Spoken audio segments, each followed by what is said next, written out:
Ladies and gentlemen, Sportzwire Radio never sleeps. It might be raining outside. It might be your favorite team is rained out, postponed. Kentucky Derby's on your mind. NHL playoffs, NBA, USFL even. I don't know what else. But we are here on Friday night. There is no better way to spend a Friday night and kick off Mother's Day weekend with the Sportswire Radio team, including Chris Pizzea, just off a Talking Rivals space on Twitter.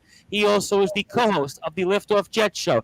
Justin Gianelli of the Baseball Banter show. He's very happy. He's got his New York Jets shirt on. We'll get a lot into the Jets for sure. Obviously, Chris and Sharman recapped the Jets draft yesterday for us on Sportswire Radio. And the returning Brute Force Brad Weiss, the legendary SJC New York Golden Eagle alum, also our Plainview JFK Boys JV coach, also of the Long Island Brew Crew, Level Up, also wearing our very dear friend, the lovely Kelly Dempsey shirt, obviously. We saw that on Instagram as well, and I see Kelly all the time on my Instagram story. So, guys, happy Friday, and how are we doing tonight? Good. Doing good, ready to rock and roll again. Doing great. A lot to get into here first. I mean, I don't even know where to start. I mean, Mets have a comeback for the ages. Jets draft that was. I mean, NHL playoffs, NBA playoffs. I mean, I'll almost throw it out there for you guys. I mean, what should I go into first? You know what? Can I just ask a quick question before we get into everything? Absolutely. Floor is yours. I remember bringing this up to Brad a couple of months ago. Remember after the big trade with the Nets, and I said, how long is it going to take for this team to gel and all that? Do you think that was a big part of why they lost in the playoffs? Because I didn't get a chance to talk to you a couple of weeks ago. Yeah, well, obviously that's Justin Gianelli's team, and we know how devastated he is about those Brooklyn Nets. But to be quite honest with you, Chris, I don't know if they ever gelled, but I think it was more about which team was just the better team. And I think the Boston Celtics were head and shoulders a better team than the Brooklyn Nets. Listen, we all know the Brooklyn Nets had the superstars. They had Kyrie, they had KD. But ultimately, those two didn't get to play enough games together. The whole Ben Simmons saga that now he's finally getting back surgery, decided not to play, basically. And, it's a whole other story that I can get into later in the show. But ultimately, they never got to play together. And I think the Nets as a team just weren't as good as the Celtics. The Celtics obviously were much, and Justin knows this, much better coached, much better coach organization, just a better team, a pretty athletic and long, meaning size-wise team. So they're a tough matchup for anybody, and I think that you're seeing that as well. After their tough game one, they come right back in game two against a really good Milwaukee team, and they make them look bad. So I think it's more about Boston that deserves credit, but at the same time, the Nets also have a lot of question marks, and to get swept is pretty embarrassing.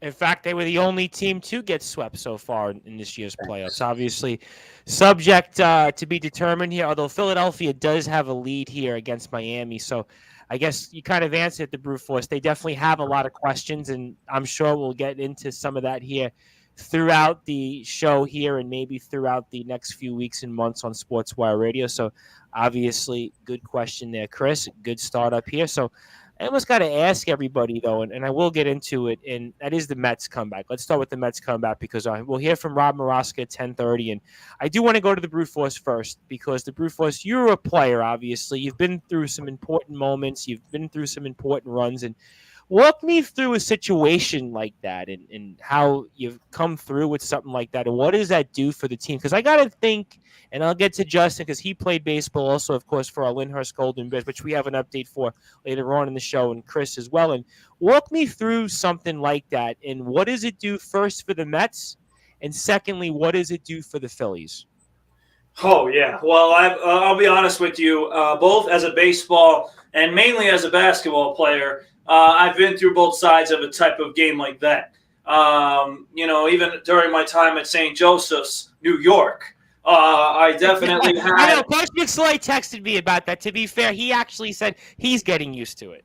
Yeah, I'm gonna have to get used to it myself. So, so when I was playing with St. Joseph, New York, I definitely had those games where we were winning and we did lose a game at the end where we thought we really had a nice lead and we just blew the lead. and also in baseball and in softball now. I've been on both sides where, we've either had a large lead and we let it go or the opposite way. But ultimately, a game like this, if you're in the Mets clubhouse, this is a galvanizing, inspiring win. And this is a win that can push a team from being a playoff team to being a very good playoff team. And again, there's levels to it. I think the Mets right now are proving to us. And again, I'm going to make this clear. Okay, I know there's some people rolling their eyes at me like, oh, this is just early season Mets. This happens every year. All right. And yes, I understand that. I've been a Mets fan for a long time now, so I understand it. But there's got to be something a little bit different going on here with the type of win like this. Most teams that are down 7-1 will pack their bags, even if you're 19 and 10 or whatever like the Mets are. But, the fact that they are, fighting till the end, and I think that has to do with obviously their manager, Buck Showalter, has built that, we're not doing or dying until the last out is made, until the game is over. And ultimately, that Francisco Lindor home run, and again, that's a guy who was struggling. You see that, and then you're like, yeah, we can do this. It starts to begin the confidence. And the fact that they came all the way back, hit by hit, great at bat. Again, it's inspiring for a team. It galvanizes a team. It lifts your confidence levels. And then for the Phillies, listen, I'm going to be real honest with you. Even though, the rain is the rain, the Phillies were dying for this game to be postponed today. I heard that on the radio, by the way. There was actually people speculating that if it wasn't for the rain out here today and most likely tomorrow, that Joe Girardi might be on his way out of Philadelphia. Yeah, I mean, listen, I'll be honest with you again, being on both sides, now going to the Phillies side of this, there's a game like that, you come back the next day and it's hard. It's hard. You kind of check out a little bit. It's a tough way to swallow a loss. That locker room after the game is very quiet. I'll tell you that. It's very quiet. Nobody really wants to talk. And ultimately, as a coach, you have to, be smart in what you're going to say because you have some players that are just ticked off. That's a very hard way to lose. And as the Phillies, listen, it's hard. They have to go through it. They have to work through it. But I think they actually really needed this day off to kind of move on from it and then be able to come back the next day. And that's all you can do after a loss like that. But this can also trickle effect. You guys have seen it in the past with different teams where you have a loss like this, and then you might have, 7, 8, 9 losses in a row after that. And I had that at St. Joe's where, we had a tough loss and we ended up losing a bunch of games in a row. So you had a lot of tough losses at St. Joe's. Let's be honest. I covered you. So again, it's very challenging. It's two totally different ways. One's extremely positive, one's negative. So again, we've been on both sides of it as Mets fans, especially. We've been on both sides of this fence. We know how it feels. I know how it feels as an athlete. But right now, as Mets fans, I mean, there can't be much more to be excited about. I mean, we got the most wins in the big leagues right now. We're playing well. We're pitching well. The bullpen has been the one little negative spot, but they're starting to show some signs. Like Drew Smith has been unbelievable. Edwin Diaz has had a good season. So there's a lot of good things to take out of this. But the way that the players fought and the guys that came through in the clutch, like the J.D. Davises who never get at bats, batting 200. Lindor yesterday, got to give it. He was in a big slump going into it. Trust me, it takes a lot to come off the bench like J.D. Davis and get a big hit like that. So it's a props to the players. It's a props to Buck Showalter, who has kept all these guys ready to go. And you see guys like Jankowski thriving and Could you have imagined if they DFA'd Jankowski and kept Cano? Could you have imagined right now the outrage that fans would have? Tony Brooks' own is doing a great job providing speed, doing a great job in the outfield. He's getting the hits. They're not pretty. He's a local guy too, by the way. Yeah. Like I said, Long Island guy. So, and he's getting the hits. They're not pretty. Trust me, they're barely going past the pitcher. But, he's running them out. So, again, it's great as a Mets fan and as a Mets player in the clubhouse. You're feeling great. You're feeling inspired. You're feeling like nothing could beat you right now. And then on the Phillies side, you're just depressed. But you got to try to find a way to move on. So we'll see how that ultimately plays itself out for both teams. Hopefully tomorrow when the rain hopefully stops. I don't know. We'll certainly see what happens. At least it looks like Mother's Day is going to be a little bit nicer, but certainly this has been a horrific spring when it comes to weather. And let's give a huge shout out, first of all, to Anthony J. Finkel, who's with us. He says, Friday night sports with the boys, best night of the week. What's up, fellas? Also, he chimes in and says here, Mets 9th inning comeback around here. We call that amazing. Yeah, it was definitely one of those comebacks. I mean, I guess 2000 against the Braves comes to mind. I think 97 there was a comeback similar to this. I don't remember the 97 one, but I remember the 2000 one. So there's, I'm sure, other ones to remember, but obviously shout out to that. And I got to say, Justin, I mean, what a year you picked to get partial season tickets, huh? Yeah, absolutely. I mean, it's been very exciting start to the season, and culminating in what we saw last night at Citizens Bank Park. I mean, Brad hit it right on the head with the Mets. I mean, this is definitely one of those types of wins that really can catapult you into turning this into a special season. And look at what we've seen already from this team. You had the 5-run ninth inning against the St. Louis Cardinals. You were down to your final out. You had the combined no-hitter last Friday night. You have this win last night. And, Brad talks about the Lindor home run. I want to take it a step further. How about the Starling Marte infield hit to start the inning? Because guess what? Point. It's a 7-1 game. He could have easily dogged it to first, gets thrown out, 1 out, nobody on. And who knows if Lindor homers, and because the pressure's off the reliever. He's like, all right, I got the first out. The Mets have mentally checked out. They know it's just not their night. A lot of teams, when you're down that big, you just go you check out. You say, all right, we'll get them tomorrow. That's the beauty of baseball. We get to play the next day. I mean, granted, not playing tonight because of the weather, but at the same time, you're generally playing the next day. So you're like, all right, whatever, we'll get them next time. Not the case. Lindor homers, it's 7-3. Get a couple more hits. All of a sudden, and like Brandon Nimmo said last night, the biggest victory that the Mets thought that they were getting was forcing Corey Knebel into the game, forcing the closer to be used, and forcing Girardi to have to make a pitching change when he's just trying to throw a guy out there to get 3 outs and say, all right, let's get in the clubhouse with a W. And to take it a step further, they come all the way back, and you get the J.D. Davis double down the line. Brandon Nimmo with a game-tying hit. Starling Marte, who had what we thought was a meaningless home run to get them on the board, and I believe the 6th inning or something, that made it 7-1. All of a sudden he's the one who starts and finishes the rally by getting the infield hit that starts it, and then the double off the wall that finishes the comeback and gives them the lead, and then to get the dominant 9th inning from Edwin Diaz. I mean, you talk about opposite ends of the spectrum here. Here's Corey Knebel not thinking he's going to pitch because he's pitching because the Phillies have a big lead. Well, Edwin Diaz didn't think he was pitching either. Down 7-1, he's looking up at the scoreboard. He's like, all right, let's start packing our bags. I'm not pitching tonight. Well, yes, you are. And then he promptly strikes out 2 of the 3 hitters in a 1-2-3 9th inning, and he was just completely on lockdown last night. And I actually, for one of the first times, and I hope this doesn't come back to bite me, I felt you're good. on the recording now, by the way. People can hear this. I felt good last night when Edwin Diaz came in the game. That's what Sal Licata said, I got to be honest. He said the same thing. I just felt like he was getting the job done last night. Okay. And he did. Okay. And, one thing I will disagree with what Brad said is if I'm on that other side, if I'm on the Phillies side, there's nothing I want more than to get back out there the next day. Because the best thing about baseball, the beauty about especially Major League Baseball, is you play the next day. You blow a 13-point fourth quarter lead in the NFL. Guess what? You're sitting on that for a whole week. You blow a 20-point lead in the NBA. You might have to sit on it for a couple of nights because you don't play. You'll say you play on Monday. You might not play again until Thursday. Baseball, you're playing the very next night. So in one aspect, you could say, oh, they could use the day off, and I'm sure Joe Girardi didn't sleep at all last night. But I'm sure of that. In another light, you could say, well, let's get back out there.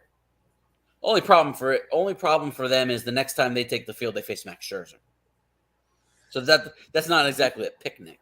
So, I mean, I'm just in utter disbelief. And I saw the whole 9th inning. I didn't watch a ton of the game because I wasn't home yesterday until late. But I was back and forth between watching the Ranger game and then watching it. And I was like, top 9. I was like, let's watch, see what they got.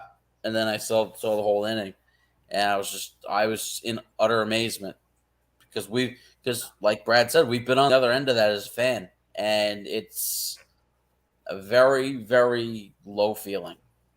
And Tom, real quick. Sure, jump in. I want to say one thing, because I think this guy, and again, this is a type of thing that no one's going to talk about enough. But how about the job that former Philly Adonis Medina did in those innings in which we needed to hold the fort down? I mean, he easily could. Listen, he's been in the minors, he's been all over the place. He's first getting back to the majors for a second appearance, and he goes in there and he throws 2 2/3 shutout innings. He keeps us in the game, or at least in range of that 7-1 score. I mean, that's not easy to do. I mean, just coming off the pine, coming in the game, nothing's expected of you. No one knows you. I mean, you're just on the Phillies. They know you.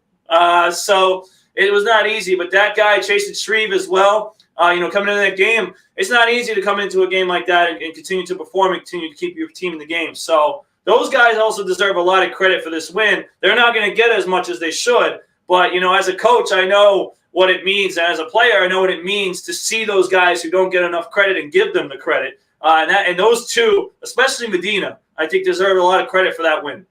Absolutely. Yeah, and I agree with him, because you know what? After, giving up 7 runs, Buck Showalter still gets Walker through 4.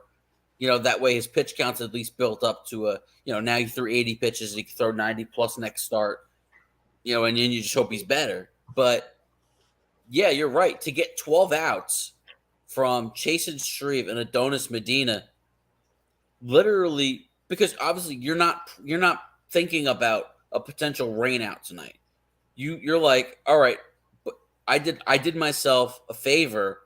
I saved my bullpen. I got 12 outs out, and somebody else, and who knows? Maybe Medina finishes. Well, obviously they're not batting in the 9th. If they I take that back. They're not batting in the 9th if they don't score. But if they tie the game. By the way, if they tie the game, they're screwed, because they put Smith at first base, and the pitcher spot would have had to come up, and they would have lost the DH. But think about it. You would have went through that game with 3 pitchers. You save your bullpen, having 3 pitchers record 24 outs. And then obviously you take the lead and Diaz finishes the job. You only throw 4 pitchers last night. The Met bullpen would have been well, and still will be well rested for the next game, because again, who knows if they're playing tomorrow. But just by saving the bullpen, by the success of Shreve and Medina, is exactly what the team needed. Let me ask you a question. I'm going to come back to Brad, then I'll get to Chris, because obviously I want to get to Chris. I want to go into the Yankees, and I'll come back to this. But I'm going to ask you, Justin, a question. I'll get back to Chris, and I'm going to come back to Brad on the question of a rainout. Now, Justin, you were a baseball player. You played at Lyndhurst, obviously our beloved Golden Bears. So I want to ask you this question. If you were a player right now, on the Mets side of it, I got the Phillies side. The Phillies, Joe Girardi right now is so happy. It's raining probably today and tomorrow. It's going to save his job, and it's going to give him probably a little bit more time to get this right. But if you were a player, and I'll come back to Brad after I get to Chris, but if you were a player right now, you were the Mets, Justin. You were in that position with Lyndhurst, with our Golden Bears. How would you feel about this? Would you be happy or unhappy that you're not able to take the field because you lose that momentum? Walk me through that. Oh, you're livid. I mean, you're still coming off that high, and you're probably not sleeping much last night either, because you got the high of the adrenaline, of the excitement, of just that feeling of, hey, we're never out of it until the last out's recorded, and you want to get back out there because you feel like this is what could propel a long winning streak. And then you're kind of halted because the weather is garbage. to put it without saying any curse words. But sure. It's it is definitely a bit, no pun intended, puts a damper on your mood. But at the same time, you're still going to be pumped up for the next time you get out there. The adrenaline's going to wear off, but you're still gonna be pumped up because especially from the Mets standpoint. Again, like I said, who you're throwing out there next game. Max Scherzer will never lack energy, will never lack adrenaline. So you're in good hands from a pitching standpoint, and then the lineup's just got to do its thing. All right, well, we'll certainly see all those happen, and we'll come back to Brad when it comes to the Mets. And I want to get to Chris because I want to get to the Yankees end of it because the Yankees in their own right, I mean, they actually have been the hottest team in baseball. And I was looking at ESPN's power rankings just before we came on the air, and who do I see at the top? It's the New York Yankees, and the New York Yankees in their own right have had quite a run. And give me your perspective on, I'm sure you spoke a lot about with Patrick on the Talking Rivals space that was on Twitter, and give me the rundown on the Yankees and what's fueled them to this resurgent red-hot run here. So far, everything is running perfect. The pitching, obviously, I think is what's really gotten us there. The starting rotation's been good. Bullpen is great. Probably, I don't want to say it's the best, but it's got to be one of the best bullpens in baseball, the deepest as well. Lineup is doing pretty good. When you look at when you look at this lineup, the bottom three guys, not the bottom three, but three positions in the lineup are basically giving you nothing, right? The catcher position combined, they're batting like 150 together between the two of them. Gallo has given us next to nothing for a little over a month. And Donaldson has given us next to nothing. Yeah. And these guys that are going to hit 30, 35, maybe 40 homers in a good year. So, and they got the best record in baseball, and they're the best team in baseball without those three positions really giving you anything. So really another big thing that's helped this team get to where it is they are playing excellent defense out there right now. Something that I can't say they haven't done in a couple of years. Right now they're playing excellent defense. They're top 5-ish, I think, in the league. And, timely hitting, something we haven't had either. So it's just things that we're not used to for the last couple of years with the Yankees. So right now it's great. And another big thing, no injuries. Gallo missed a couple of games, but he got back. He had a home run in his game back. But so far, no major injuries. And, just connecting with the Mets for a second. Sure. With that comeback win, like a lot of people are like, oh, well, it's only May. It's the first week of May. Like, who cares? It's such a long year. But you know what? At the end of the year, you might need a win. You might need that victory. But you're going to look back at a victory like this and say, you know what? That win might have put us into the playoffs. It might have gave us. Well, we saw the Yankees last year. All those games against Baltimore coming up one game short against Boston for home field, right? That was one more win against Baltimore would have had that wild card game last year for us in the Bronx instead of at Fenway. Right. And that might have changed the whole playoffs for the Yankees. Who knows? But all I'm saying is at the end of the year, if the Mets or the Yankees say get something by one game or two games, you could look back at that game, this past game, and say, you know what?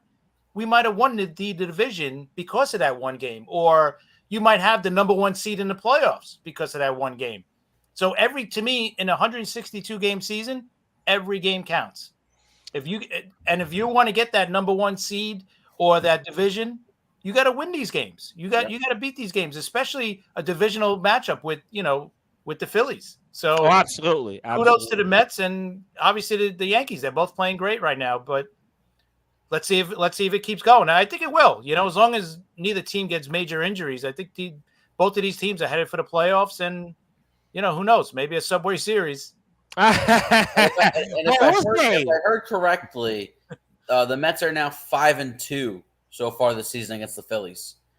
Yes. I mean, you gotta stack those wins. Phillies are a dumpster fire right now. Let's be honest. I mean, their pitching. Yeah, I know. Their defense is awful. Their lineup is spent a lot of money, really. Think about this for a minute. They have to at this point because of what's going on with Bryce Harper.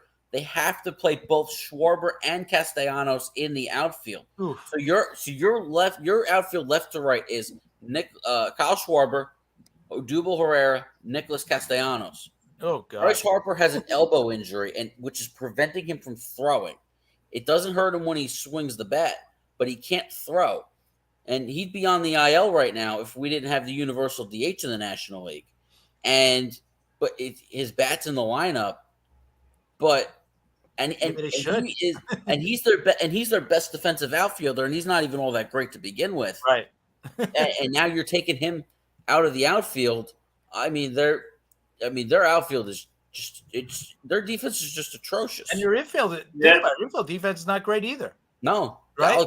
Alec Boehm's not good. Reese Hoskins isn't great at first base. And Didi is not what he used to be. You know, Didi is completely I don't want to say washed, but Didi has completely lost the range. Yeah. He's just not the player he was. I love Didi, but yeah, he's not a shortstop anymore. He's not the player he was with Arizona Yankees. Not. Nope. Well, it definitely seems like Joe Girardi's days could very well be numbered, and he could be once again back in the booth for Fox or MLB Network. But certainly stay tuned to Maybe that. by the All-Star break. Yeah, I was hearing that last night. People were calling in and saying, I don't think that Joe Girardi is going to last by the All-Star break or even the trade deadline is another example. So I don't think so either. Because how patient can ownership be right now? I mean, this is a team that's supposed to have very high expectations, supposed to compete for the division title, and they haven't made the playoffs, I think, since 2011. Yeah, I think they've had one season above 500. Yeah, and every other team, and think about it, every other team in the division has made the playoffs since then. Now, you could even throw the Marlins in there with that, the COVID year. They made it. They did make it. They made the playoffs, and they won the wild card round and lost in the division round, but against the Braves. But I mean, think about it. The Braves are the defending world champions. The Nationals had a ton of playoff appearances. 2019, in the 2019 World Series. And the Mets were in the playoffs in 2015, 2016, and they, fingers crossed, they look every bit the part of a playoff team this year. Well, fingers crossed, because we still have a ton of baseball left, because I do remind everybody last year the Mets were in first place for over 90 days. So, yes, it looks good so far. We definitely keep our fingers crossed. We say a sign of the cross. We say our prayers. We eat our vitamins, drink our milk, all that stuff in the word to Hulk Hogan. But obviously, we'll certainly see. I'm not going to get too excited just yet, but it's good, and we'll certainly get Rob Moroska's take on a little while. And I want to ask a different question again to the Brewforce Brad Weiss, and we'll come back to baseball when Moroska comes on here. I want to get to the NFL draft and a few other things here while we have some time before that 10:30 window. I also have a number of announcements I have to get to. We have so many announcements here for Sportswire Radio. I mean, it's really a good sign. But Brad, going back to what I asked Justin, I know you've been in this spot as a player. I covered you at St. Joe's. You're obviously involved now with Plainview JFK. The Brew Crew, whatever else. I mean, how would you feel right now if you're a Mets player off a game like this, knowing that you're probably not taking the field until Sunday? I mean, are you like Justin and livid because you lost that momentum, or it don't matter? Or walk me through that, because, again, we're looking at 2 days now without baseball. So that means really, yes, it's a great win. It's a monumental win, but I don't know how much it's going to carry over, because it could be up to 2 days in between games. Yeah, well, I completely agree with Justin. I would be livid because, listen, and you guys just said it. I mean, right now the Phillies are a house fire going on with the Phillies right now. And the best thing as a Mets fan, of course, is to just keep adding fuel to the fire, because that's what we want. We want to stomp on them, right, and continue to beat them over and over again while they're basically on their backs burning. That's what we want to do as Mets fans. Especially, listen, and I'll take it a step further.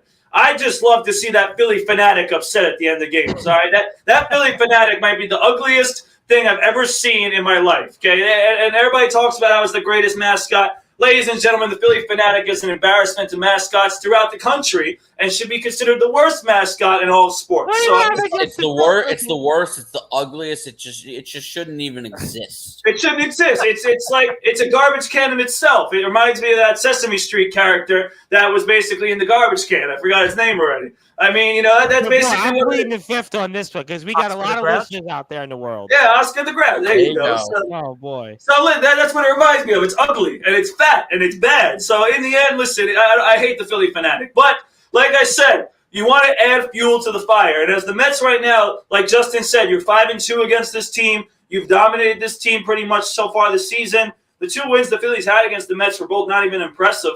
So, they've beaten down on them pretty good. And you want to continue to do that. And I hated the fact that this game was postponed to August. I wish they would have played this game this weekend because you want to just keep pouncing on them while they're struggling, while they're not playing well against us, while they have this outfield that basically can't field. I mean, you want to try and do whatever it takes to keep pouncing on them, especially in the division. So ultimately, I was very disappointed. If I'm a Mets player, I'm disappointed. I'm dying to go play again tomorrow because I want to go back and beat this team again. And I'm just excited because in a few weekends, we get to see the Phillies again. And I'm trying to get to 2 of those games already that weekend. So I want to see the Phillies more and more and more. I actually want to sit in right field on purpose just so I can boo Bryce Harper. Hopefully he'll be playing there by the time I get there. And ultimately, that fanatic, as long as it's upset, it's crying, Mr. Met is cheering, Mrs. Met is cheering, and that fanatic is quiet, I'm a happy Mets fan. And that's what we need to do as the Mets. We need to keep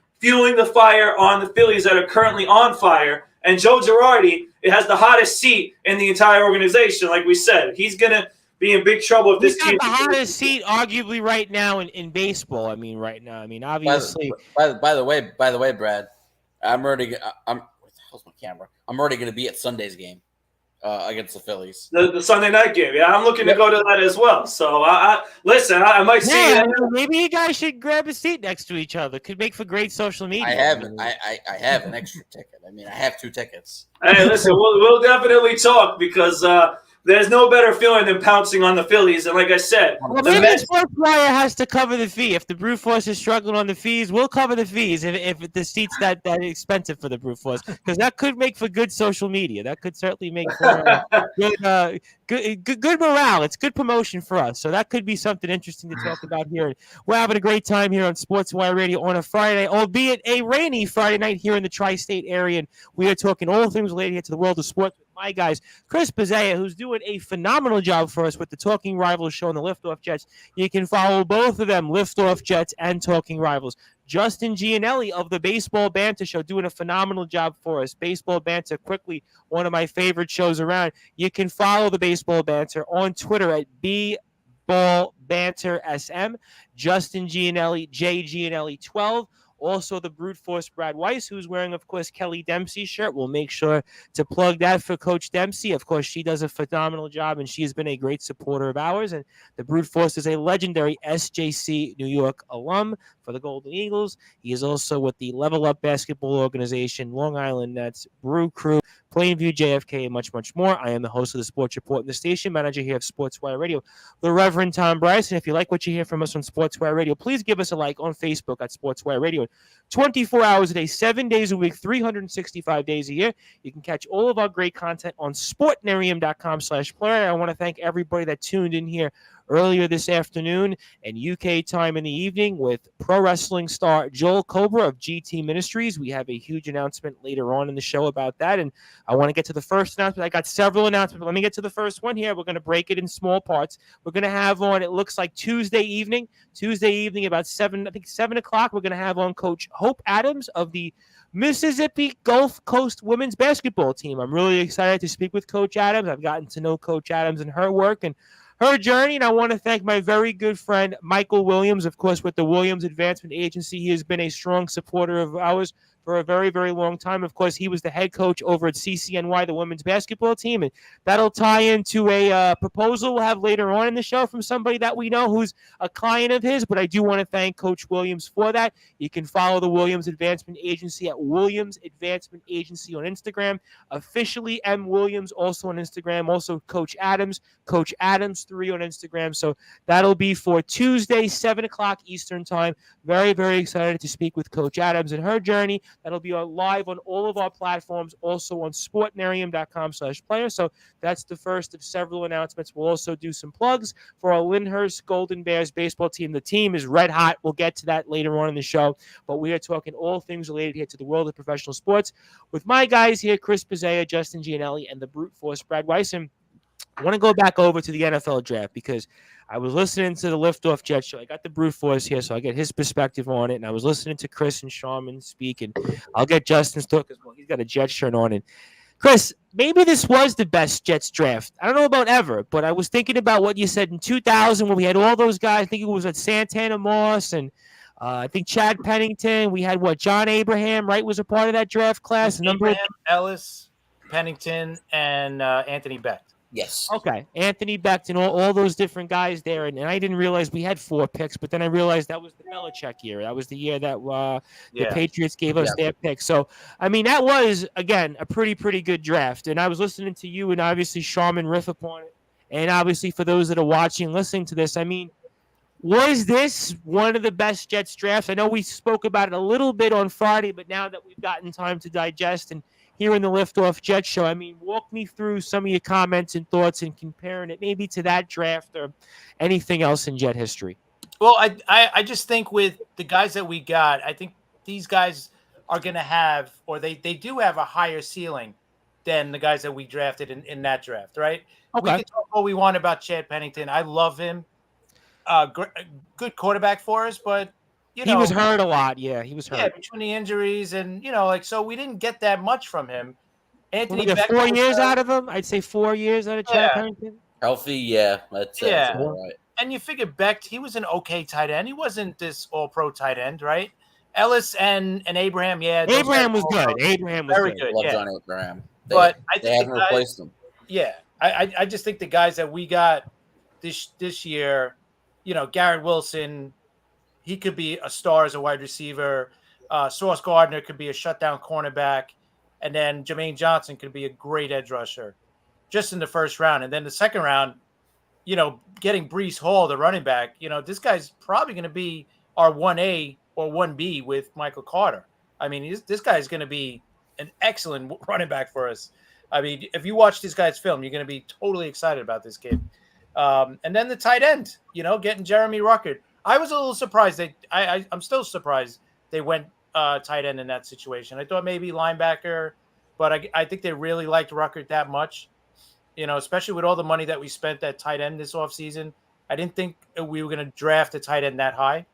Not that third round is that high, but I think overall, I mean, you look at this draft, not many people gave them less than an A grade on this draft. So I saw that in the post. I did see the post. And I think just adding all these offensive pieces just adds to, I don't say pressure, but it just adds to Zach Wilson. I mean, he's got to come through this year. There's absolutely no excuse. He's got a good offensive line in front of him. He's 4 or 5 deep at wide receiver. They're already talking about Denzel Mims playing great in OTAs and everything. So we could be 5 deep at wide receiver. Tight end with 3 deep, running back with 2 deep, and then you got Coleman as the veteran. We didn't even really have a tight end last year. Now we're 3 deep. I mean, right, that. It's amazing how quickly Joe Douglas has turned over this roster in a short period of time. I mean, now we got a legit offense.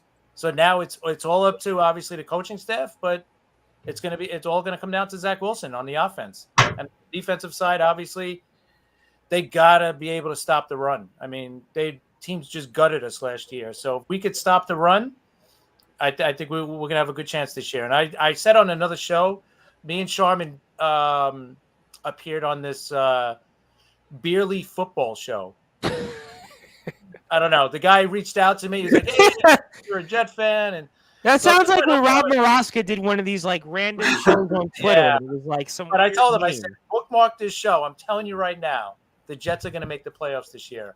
They're like, all right, we could see that. I said, absolutely. I said, with the added pieces they got, I said they could. I said, I believe it. I said it last year. If they had a good offseason and a good, you were saying it the last, I think, 6 or 7 months. That listen, be patient. There's a plan in place. Yeah.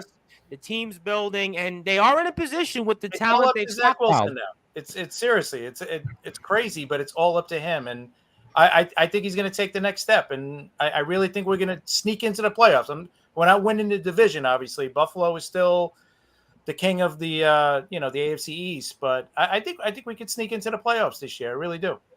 Hey, you know what? I mean, listen, the Bengals last year went from where they were and they narrowly lost the Super Bowl. I mean, so it can be done. I mean, there's certainly, listen, the Cardinals a couple of years ago were where they were in for at least about half the season were the best team in the NFL. So it's not impossible. It definitely can be done. So the Jets have definitely put themselves in a position where I think at the very least they can contend for a playoff spot. Obviously, that's I think That's the the very important least. part here. I think they can definitely contend. And Justin, you got the Jets shirt on. I know that obviously you've got some thoughts on it. And for those that are watching and listening here, give me your thoughts on this draft. And I mean, Chris and Sharman did bring up that 2000 draft, and it did bring up some memories, and that was a pretty good draft. I mean, It was. Chris made a good point in that Pennington, while he was good, really didn't have that long of a career as a Jet. I mean, certainly Right. Sean Ellis and John Abraham were very good for us, but Anthony Beck was okay. I mean, he was okay. I mean, he wasn't a superstar. He wasn't a Jeremy Shockey or an Antonio Gates or anybody else that's been a great tight end. But walk me through, Justin, in terms of your thoughts on the Jets draft and how monumental it was going forward.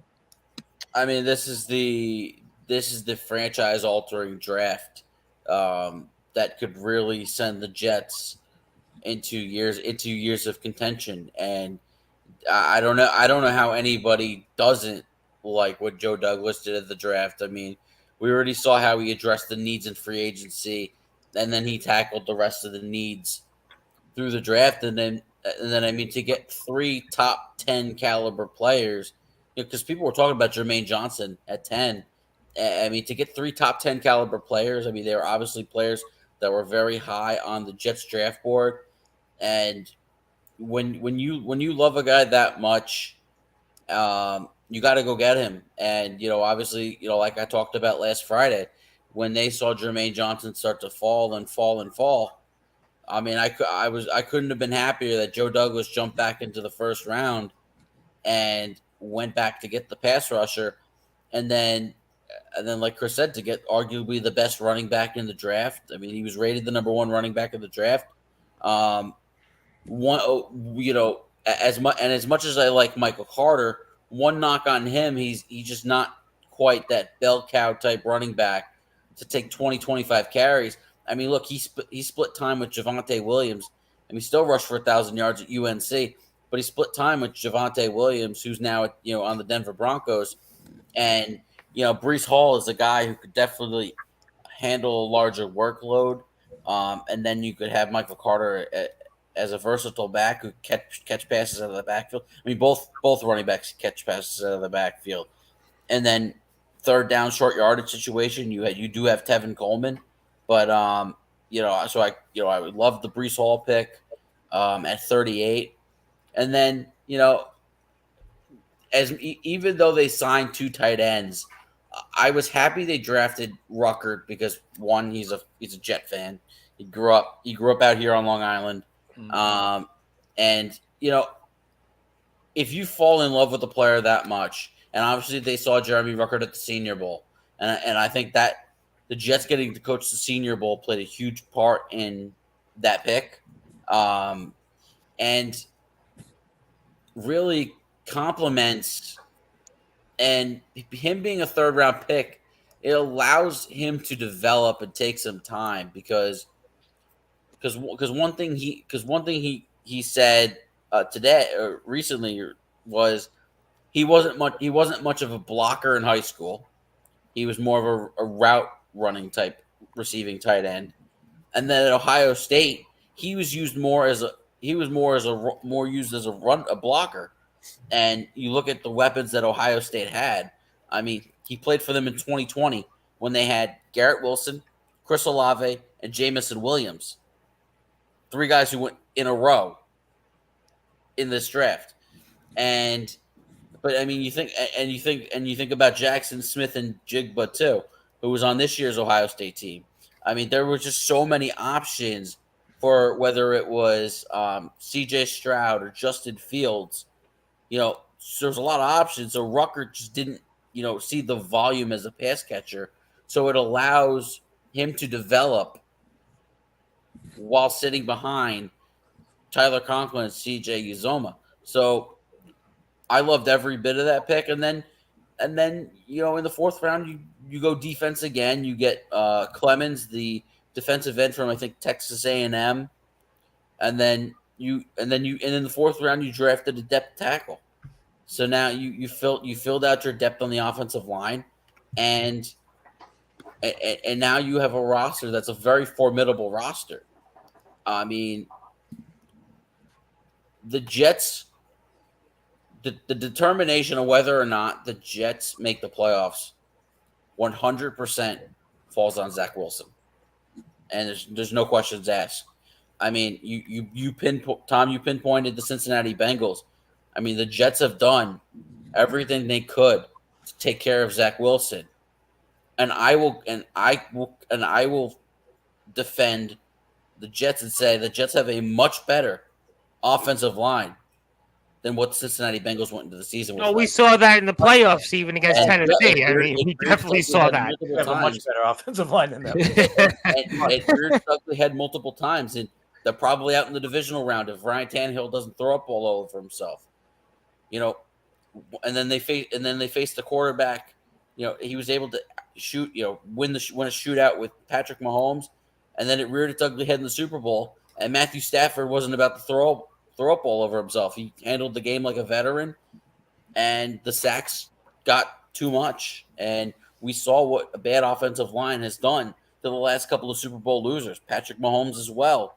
I mean, look how he got destroyed by the Buccaneers in Super Bowl 55. So, having a good feeling about the offensive line makes everything feel so much better about the offense. And it's going to be all on Zach Wilson. It really is.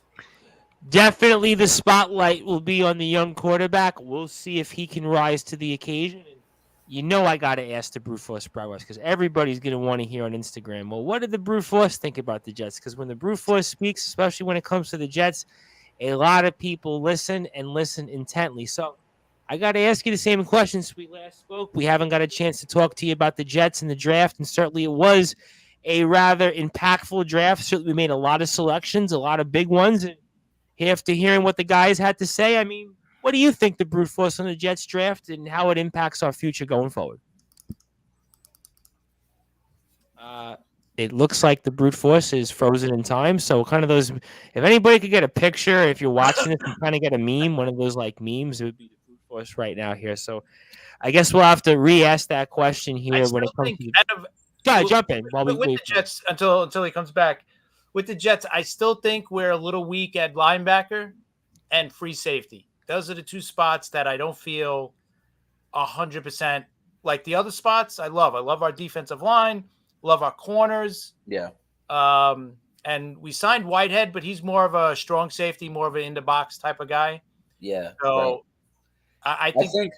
I think what we need to watch for is June. Because there's going to be a lot of veterans who are going to be post June 1st cuts, and there's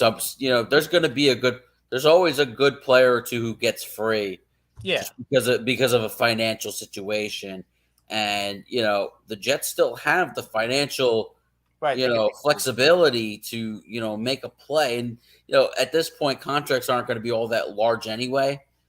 They're probably going to be veteran minimum type deals. I mean, bring somebody in and add some depth at the linebacker position.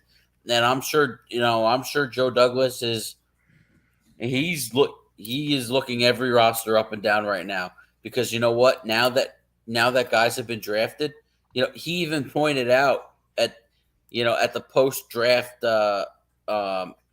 interview about how Washington took a tackle early.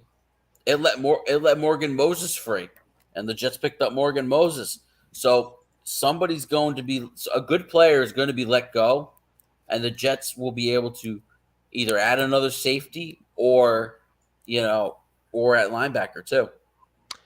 All things that we're certainly going to keep an eye on. As crazy as it sounds, we ain't that far away from the start of training camp. Today is May 6th, going on May 7th, so that would give us about a little more than, I guess, like 65 days or something like that. Right, and rookie mini camps were today. The Jets had rookie mini camps today in Florham Park.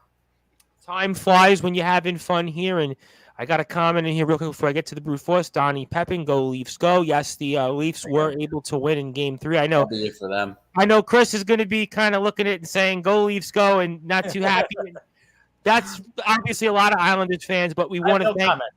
Oh, well, we want to thank Donnie for tuning in because obviously, listen, Donnie, that was a good bounce back. I will say before I get to the brute force, that was a good bounce back, especially after Game 2, the way that the Leafs had played after Game 1, where they just stormed out of the building. That's a huge. Speaking of hockey, I'm disappointed Billy's not here. Yeah, I know, because I want to speak about. Well, we'll get to the Rangers. We'll get to the triple overtime. We'll get to that. We'll get to a few other things. We'll get to Carolina, Boston. We'll get to some of those series. We'll get to Edmonton, Los Angeles. We'll definitely get to that. But I want to get to the brute force, Brad Weiss, before I get to Rob Morales. I know he's going to come in here in 10 minutes. So we'll spend, at least a good half hour on baseball against some other things. But the brute force, you know that now that you're back, and a lot of people do want to hear on Instagram and other places about your thoughts on the New York Jets draft. I know we have not gotten to speak with you on camera, in person, live since then. So for those that are listening to this and watching this on Sportswire Radio, all of our other social media platforms, I mean, what did you think about the New York Jets draft and how important it is for the future of this team going forward? Yeah, well, just before I was about to answer the question, I was about to give a hot take, and then all of a sudden it just went bam, gone. So, I mean, just trying to burn my hot takes, but not going to happen. I'm going to say it right now. Ladies and gentlemen, through my lifetime, again, I was born in 1997. This is the best draft the New York Jets have ever had since I was born. And it was awesome to see. And listen, I'm going to say this because I'm looking right at him, Chris Pizzea. And I remember Chris very long time ago, last season, said the New York Jets are going to make the playoffs next year. And I laughed at him. I thought he was crazy. I thought, no way in heck this is going to happen. But ladies and gentlemen, guess what? This draft has persuaded me not only, and this is going to wake up our friend John Gonzalez, not only the New York Jets. John Gonzalez tonight. Was he rained out? This will wake him up. Not only will the New York Jets be in playoff contention, but so will the Detroit Lions. I'm saying it right now. All right. New York Jets. Would you want to repeat that? I will repeat that. The New York Jets and the Detroit Lions will both be in the playoff picture, in the race. I'm not saying they're going to make it. I'm going to say that they're going to be in the race. Their names will be around the playoffs. All right. Right. And that's saying a lot for these teams. All right. Especially the Detroit Lions. But and he got frozen, so clearly, I mean, that was great. That's what happens. That's what happens when we say the Lions are about to make are going to be in playoff contention. You can't take that seriously. It's like God comes down and strikes you with thunder. Hey, come on, no. I'll give you the Jets, but I'm not giving you the Lions too. I can't agree with them there. I can't. For whatever reason, and I don't know why this came up because there was a Van Halen reference in the GT Ministries interview I did with Joel Cobra, but I'm thinking of, for whatever reason, there's a song on Fair Warning where David Lee Roth famously sings, "Lord, strike that poor boy down." Well, the brute force, after mentioning the Detroit Lions, he definitely got struck, to say the least, because there's no question he's out of power right now.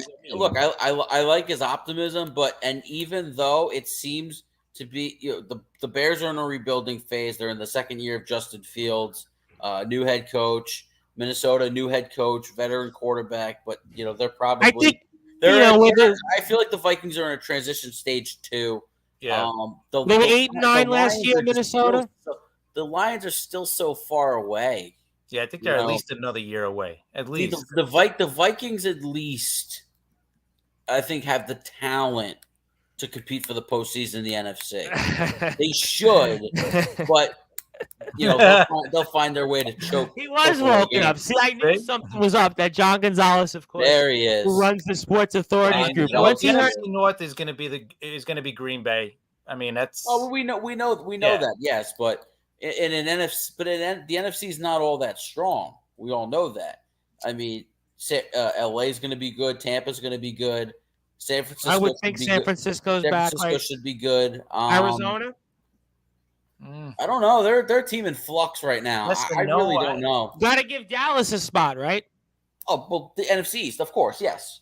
Dallas, maybe Philly. Philly's going to be good too.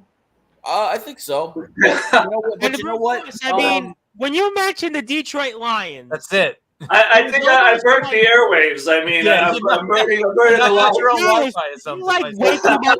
Let me ask you the brief question. Did you call John Gonzalez and tell him, hey, I'm going to mention the Detroit Lions. You might want to pop in here because I'm going to say something about the Lions. I mean, are you sure that you still want to hold to what you said about the Detroit Lions contending for the postseason? Because If you want me to repeat it, I'll say it one more time for those who have gotten cut off. All right, the New York Jets and the Detroit Lions will both be in the playoff picture. Not meaning they'll definitely be in the playoffs, meaning that their names will be in that conversation around those wild card teams. Now, let me start with the Jets because I want to make sure I get it. So, first of all, I thought the Jets did a great job with the 4th overall pick. Sauce Gardner, I mean, that was a terrific pick. And, sounding basically what the Jets were saying, that was their guy. And I'm proud that they was their guy. I think they really needed a very good cornerback.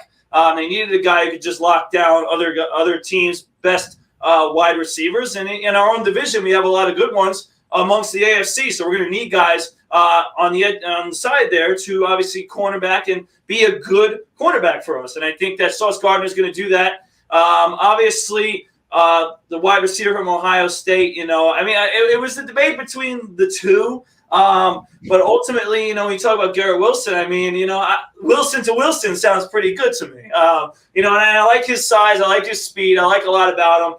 I think that's going to be another great pick as well for the Jets. Amongst the other picks, of course, Ruckert's a great story from Long Island, the tight end. I wasn't sure about that pick as well, but at the same time, listen, you got veterans in the building. They're playing. You develop the young kid, and then maybe he becomes a tight end of the future, which would be great, obviously, just being a Long Island kid who was a Jets fan growing up, like Justin said. So, again, I love the Breece Hall pick as well. I thought that was great.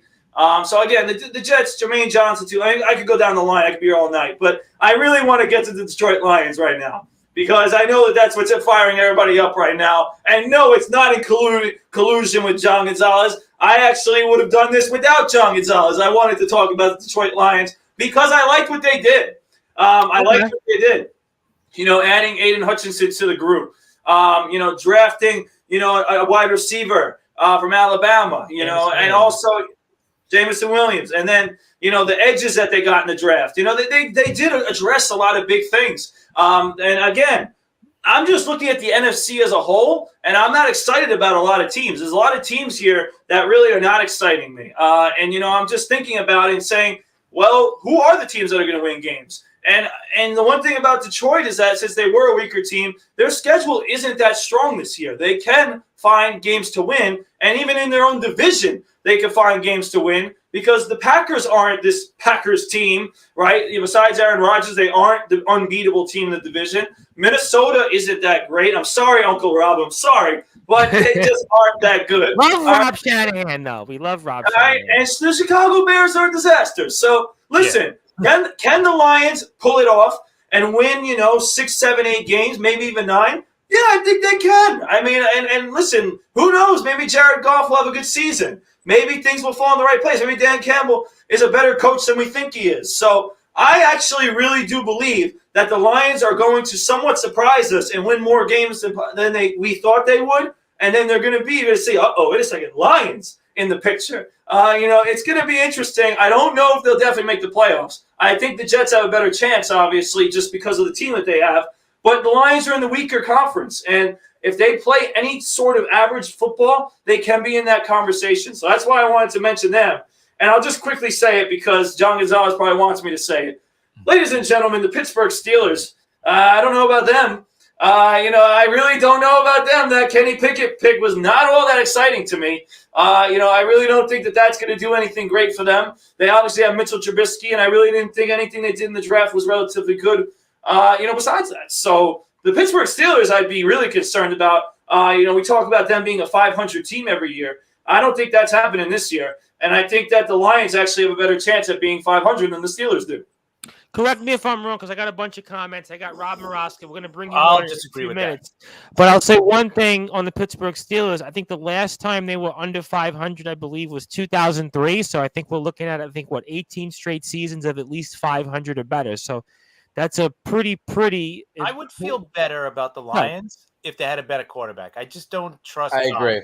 All right, here's a nugget for nugget for everybody. So obviously we know that next week the schedule will be out. Here are the opponents. Aside from Green Bay, Chicago, Minnesota, Philadelphia, Washington, Buffalo, Miami, Jacksonville, and Seattle go to Detroit. So those are Lion home games.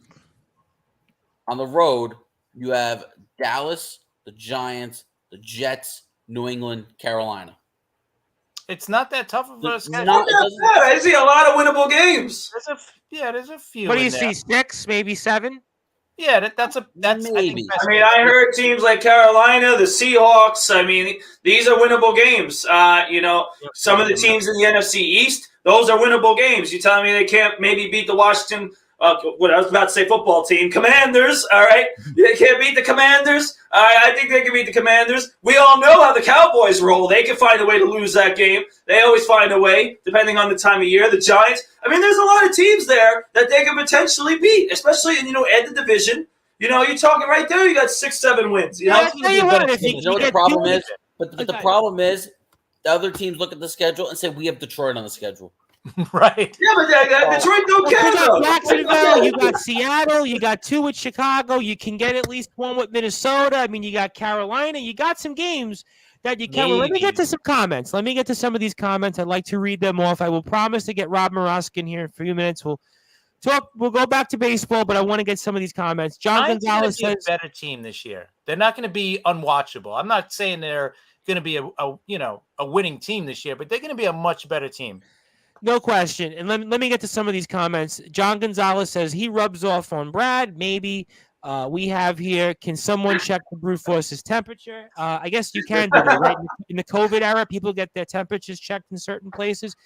Johnny Pepin says the worst team in the NFL should face the best team in the XFL, but the XFL is not playing yet this year. What are you talking about? How about the USFL? Well, USFL, okay, I'll give you that one. Not a bad idea. Losers stays in Jacksonville against, I don't know who's the best team right now in the USFL. Michigan? Whoever wins, right? Yeah. We got here, John Gonzalez says, I did say Hutchinson to the Lions and Rucker to the Jets. I actually do remember John saying that. So he did. He said, and John says, hell no, Brute, you never talk about the Lions without me. Yeah, I kind of agree with you, John, on that one. Donnie Pepin says Lions will win 2 games max. I completely disagree with that because the Lions won, I think, 2 of their last 3 games this past year, and they actually were competitive and much more in the second half with a lackluster quarterback. John Gonzalez says here, Lions versus Steelers, that what you mean. Carlos Arturo Chavez, who's with us the second, says Green Bay will get in the playoffs and fall fast in the playoffs. Yeah, that's pretty much all she wrote on that. He also says that Green Bay coach still green. Yeah, I guess. John Gonzalez says Pickett will be fine, but I was surprised on Malik Willis dropping. Yeah, Malik Willis was a big surprise. I was not. I got a few more new comments I got to get into. I know Rob Morosk is sitting there, but I got to get through these comments. Giants. I didn't know that my one thing was going to make so many comments. One little statement. It means that listeners tuned in. People wanted to tune in. Unfortunately, I know Rob's waiting, but I got to get through these. I can retire now. I've gotten the show to spend time on the Lions. Well, John Gonzalez, if that helps you retire, then God bless you, especially in this economy.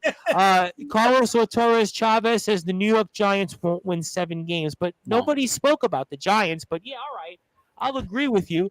And he says Detroit will be okay, maybe 9 to 10 games. Well, we had Donnie Pepin, who said 2 wins, and now we got Carlos Arturo Chavez saying maybe 9 to 10. So let's go between the middle. I'm going to go right between the middle, and that would give me 6 wins. I'm going to say 6, all right? And then we say here, I'm still going to say 4 this year. I got to get to, obviously, Dirty Bird from, of course, our lead-in tonight after I went off the air in England. Dirty Bird from the Sit Down Marks, but you can follow the Sit Down Marks, of course, on Twitter and Instagram at Sit Down Marks. He asked here, and I promise I'm going to get to Rob Moroska and go into baseball, but I got to get through these. He says here, grade the Falcons draft. Of course, he's a huge Falcons fan. For you guys here, give me your thoughts. I'd like to go first on this one. All right, go on it. Yep. All right, so let's start by this. What letter of the alphabet does the word Falcon start with? Oh my God! get an F. Wow, You have to be absolutely. I mean, their first round pick couldn't have been any worse. Wow. Think about it. The last 2 years in a team with a lot of needs, a lot of holes, a lot of needs. You go with Kyle Pitts at the 4th pick, and you take Drake London with the 8th overall pick. Not even the best wide receiver in this draft. Well, I mean, they think he might be. You know, it was debates between him, Garrett Wilson. No, this was a horrendous draft for the Falcons. You know, they get the quarterback later on, Ritter. Okay. I would have went in other directions with the quarterback. You know, I don't think he's going to amount to much. The Falcons are in a bad spot. And, you know, and even though that they took a quarterback in the 3rd round this year, they're probably going to be one of those teams in play for a Bryce Young or CJ Stroud next year. But if I'm those guys, why would I want to go to Atlanta? I mean, they just haven't built the roster the right way. And I don't know. I mean, they could. NFL purgatory is what we describe. I don't think they're in purgatory. I think they're just straight up trash mode right now. They might be the worst team in the NFC this year. All right, well, that's certainly. I'm trying to think of the word in wrestling to describe Kane, hellfire and brimstone. That's certainly what could be being at the Atlanta Falcons. The depths of hell. That's certainly, unfortunately, Dirty Bird. That's Justin's take. I'm sorry, you might not see more than 2-3 wins. Well, certainly for Dirty Bird, that's not going to make him too happy. And I was listening to Dirty Bird here on the Sit Down Marks this past week, and he was speaking about being at the Georgia Dome when Goldberg beat Hollywood Hulk Hogan for the WCW championship back in July of 1998, to where that moment, which was one of the greatest moments in the Georgia Dome's history, to where this year could be a lot of empty seats at the Georgia Dome. So that could unfortunately be a tale of two memories there. But for you, Chris, I mean, Falcons draft, give me your thoughts on that, then I'll get to Brad and I'll get Rob Moroska in. I'll go with Justin. I don't know if I'll give him an F. I'll give him, because a couple of their other picks I like. I'm not a big fan of the Drake London pick, and I'll even go back to last year when they took Kyle Pitts. They should have took the quarterback in that position, right? Because you knew Matt Ryan has got another 2 years left. They ended up trading him this year, but you knew he was only, I think, 2 years left on his contract. They should have drafted one of the quarterbacks that was up. After Zach Wilson, you still had Justin Fields. You still had Mac Jones that they could have drafted, and they didn't. They drafted, or at the very least, I thought they were going to draft an off the tackle, Penny Sewell. I thought that was going to be the pick, and that would have was helped. I mean, they've always had decent weapons, right. And that's never it's never been a weak spot for them having tight ends or receivers, but they just failed to upgrade in the necessary spots. I get it if they weren't in love with a quarterback last year, and that's okay. I know a lot of teams had the reservations on Mac Jones. A lot of teams had the reservations on Justin Fields. A lot of teams. I mean, I still think the worst pick of last year's draft will be Trey Lance at number 3. I don't understand that. And I think that Garoppolo is going to be the quarterback again this year. I don't see him going anywhere. Yeah. Hey, listen, but again, back to the Falcons. I mean, I don't understand where this organization is trying to go. That's my, Yeah. And when you don't understand a team's direction, it just makes it hard on seeing what the end goal is. At least now for the Giants, because I see some comments here about the Giants. They've at least recognized. All right. What? Giants had a great first round, then fell apart after they drafted. I don't know. Their first 2 picks were awesome. I don't know if I'm going to repeat that. Yes. But what I will say is that John Gonzalez is not happy about their draft, and also Carlos Arturo Chavez II. And I promise, Robin Ross, I'm going to get in there and talk baseball. I promise. Unfortunately, you had some bad timing on that, and we didn't expect a lot of comments here. That kind of happens here in radio. He said, hey, I did mention the Giants, and the Giants should sell their picks, and they did make moves to get a few players, but the Falcons need to work that free agency. But I don't think free agency is going to save this team here. They don't, and they're not in the financial flexibility right now to be able to do that. I mean, they still have a ton of dead money from moving Matt Ryan, so that really hamstrings their cap. I don't know. I'll just say one thing just to summarize this topic, because I've been on the record. If I have to repeat something, I'll keep repeating this because I look like a genius. The Atlanta Falcons, ladies and gentlemen, are the dumbest team in the NFL, and they continue to prove it over and over and over. All right, they continue to prove it, and ultimately, listen, you know what? I'm going to say this right now. You know what gives me confidence, too, that the Detroit Lions can, potentially win 6 to 7 games?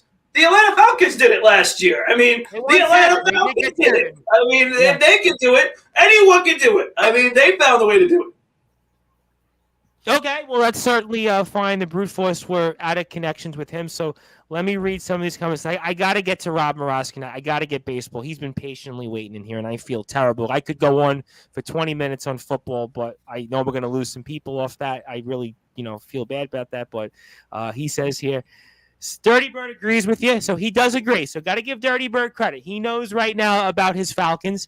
Carlos Arturo Chavez here says Falcons got draft PTSD from Ridley. Okay. He says here, Carlos also says Falcons got a nice stadium. I always did like the Georgia Dome. I have to say, Dirty Bird can probably vouch for this because he talked about being there at maybe its height, its glory, when it was Goldberg and Hollywood Hulk Hogan. And if I think, correct me if I'm wrong, Dirty Bird, I think the Georgia Dome at that point only had been open like 5 years. So, I mean, obviously he would know better than me. I'm pretty sure the Georgia Dome, correct me if I'm wrong, opened 93, I think, because the Super Bowl was the Cowboys and Bills, I think, right around that time. This is a new state. This isn't the Georgia Dome. Oh, okay. All right. So, remember, Atlanta stadiums only run about 20 years. They had like 4 baseball stadiums in my lifetime. It was what, Fulton County? The dome they have now is nicer than the Georgia Dome because it has that weird roof, right, or something. Yes, yeah. John Gonzalez says here, I agree with Justin. Trey Lance was a head scratcher, just like Jordan Love, another hot mess. Dirty Bird says, yeah, I'm a realist fan. Yeah, I mean, those are certainly things here for, that's kind of the gist of it. And then let's go. I got to bring in Rob Morosky. I got to get to baseball, unfortunately. I mean, if you want to talk football, I'll sprinkle some of this stuff in and we'll go on here. I got to bring him in. It's our longest tenured analyst, Rob Morosky. I'm sorry, Mr. Morosky, for having you wait. You had real bad timing. We were talking a lot of football, and people kind of came in there back and forth. But obviously, good to be with you. Obviously, I'm sure you got a lot of thoughts on the Mets. I'll sprinkle into some of that across the league. So some of the people that are tuned in here, you want to talk some baseball with us, obviously, we'll do that. We'll come back to football in a little while, but give me your thoughts on this Met comeback win. And at least Carlos Chavez says baseball time, so he's happy about baseball. So at least we got Carlos sticking with us. Yeah, sometimes it's weird. You talk sports sometimes, and it's like some people like other things and some people don't. But give me your thoughts, Mr. Morosky, on this historic Met win. Well, you could talk football and baseball all year, so there you go. Yeah, I think basketball, you really can't. There's a shelf life with basketball. And hockey, it's like, as much as I love hockey, I'm a hockey guy. Everybody knows that. Hockey, you really, if your team's out of it, nobody wants to hear hockey. Nobody. Yep. No, but that comeback win last night was amazing. I mean, it hasn't happened since 1997. And here's a fun fact. I was actually at that game at Shea Stadium against the Montreal Expos in 1997. I don't remember that game for whatever reason. Yeah, the Mets tied it up in the 9th inning. And then they won it in the 11th inning. Bernard Gilkey hit a 3-run homer, and they won it 9-6. Now, Bernard Gilkey, correct me if I'm wrong, and I know I'm dating myself, but didn't he get in trouble years later with like a rape or something or a sexual harassment? I'm pretty sure that was Bernard Gilkey. There was something happened with him years after he left the Mets. I'm pretty sure there was something that happened with him, but that's what I'm thinking. That's my memory of Bernard Gilkey. He was also a really streaky player for the Mets. Yeah, he had one good year. for the Mets, and that was really it. He was a streaky player, but I was at that game, so I remember that game, and that was the last time. That was 25 years ago, so I'm dating myself. I want to test Rob's memory and tell me who the starting pitchers were. Oh God, you know what? I didn't look today. I can't. I've been to so many Met games. I can't even remember. Well, let me take a shot because I don't know, and somebody wants to check. Yeah, and I got a few other comments. I'm gonna guess. Let's say for the Mets, I'm gonna guess. I don't know, Bobby Jones, and for the Expos, I'm gonna guess. I don't know. Trying to think who was on the Expos. Was Pedro still on the Expos in '97? Yeah, he won the Cy Young for them that year. I don't remember. I tell you the truth, I don't remember, and I didn't look back at it. I'm gonna guess on the Expos, Carlos Perez. For whatever reason, I'm gonna say Carlos Perez was the starter. Carlos Perez was the guy with the weird windup. He was such a colorful guy on the mound, but that would be the guy. I mean, obviously, we got some more comments. Let me get to those baseball related. This is the first time players won a game after Buck made a few coaching mishaps. You want to address that, Rob? And I'll let the other guys speak. Well, you know, the Mets were dead for the first 8 innings, you know, and it looked like a loss. But in fact, Justin was on you know, our mail page there, so we were chatting back and forth, you know, during the 9th inning. Yeah, well, Buck, you know what? I'm not going to say anything about that because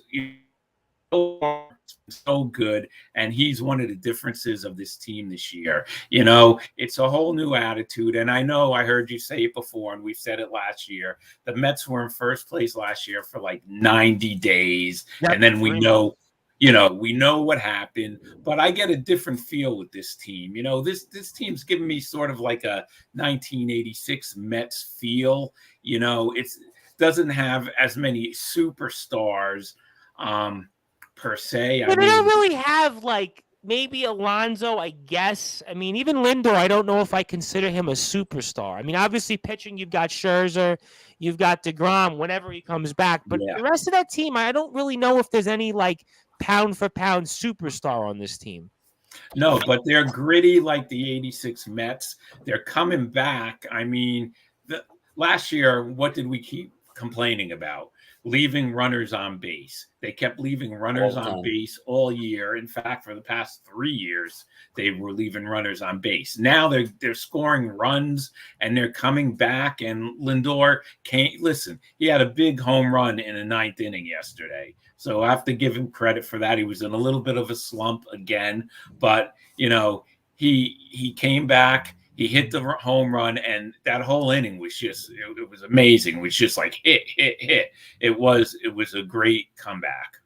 And I have some comments here before I get to the other guys here. John Gonzalez says, dig the shave, Chris, but will I drop the Ben Franklin look? The answer to that, John, is no. So, John, that's a resounding no.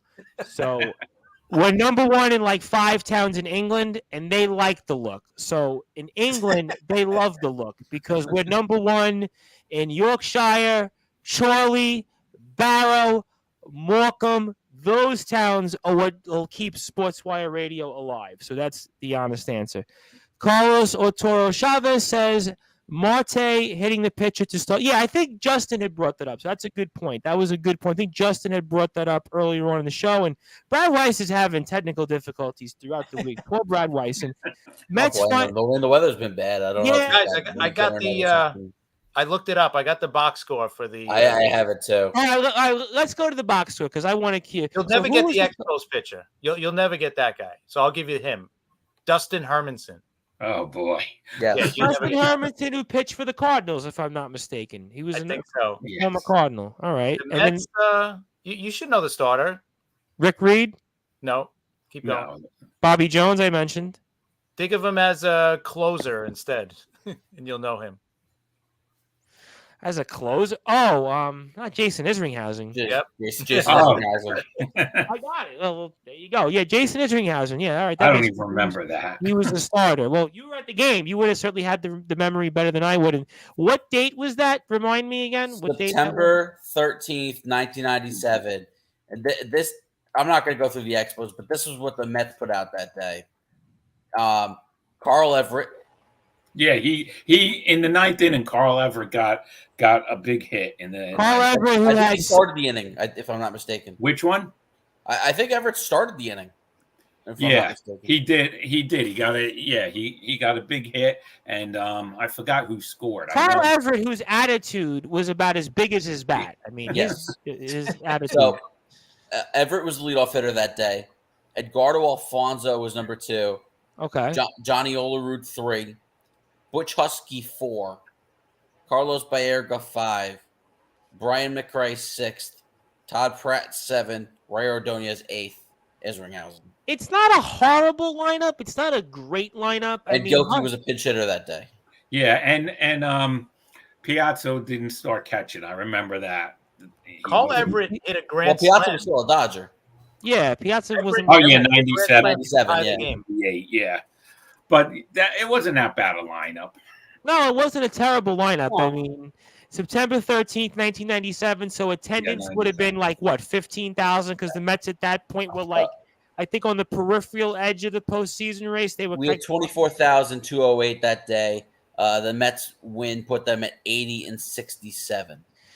All right, so they were, like I said, in the peripheral edge, maybe about 4 or 5 games around maybe a playoff spot, something like that. They have 24,000. Yeah, that kind of makes sense. Probably a little bit better than expected. Okay, so that makes sense. The pitcher went 8 2/3 that game too. Yes. Dustin Hermanton, I That would never remember. happen now. He wasn't a bad pitcher, Dustin Hermanton. No, he was No. solid. He had a nice career. Yeah, well, it wasn't like memorable, but I mean, I certainly, I mean, but those are some things here. Let me get to some other comments I have here.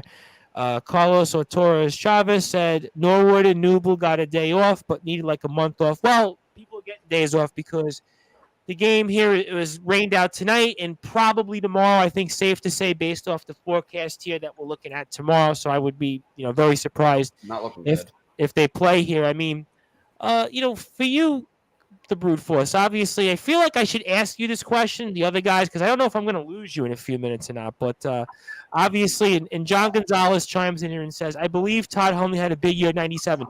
I think you're referring to 96, where he hit the record. 96.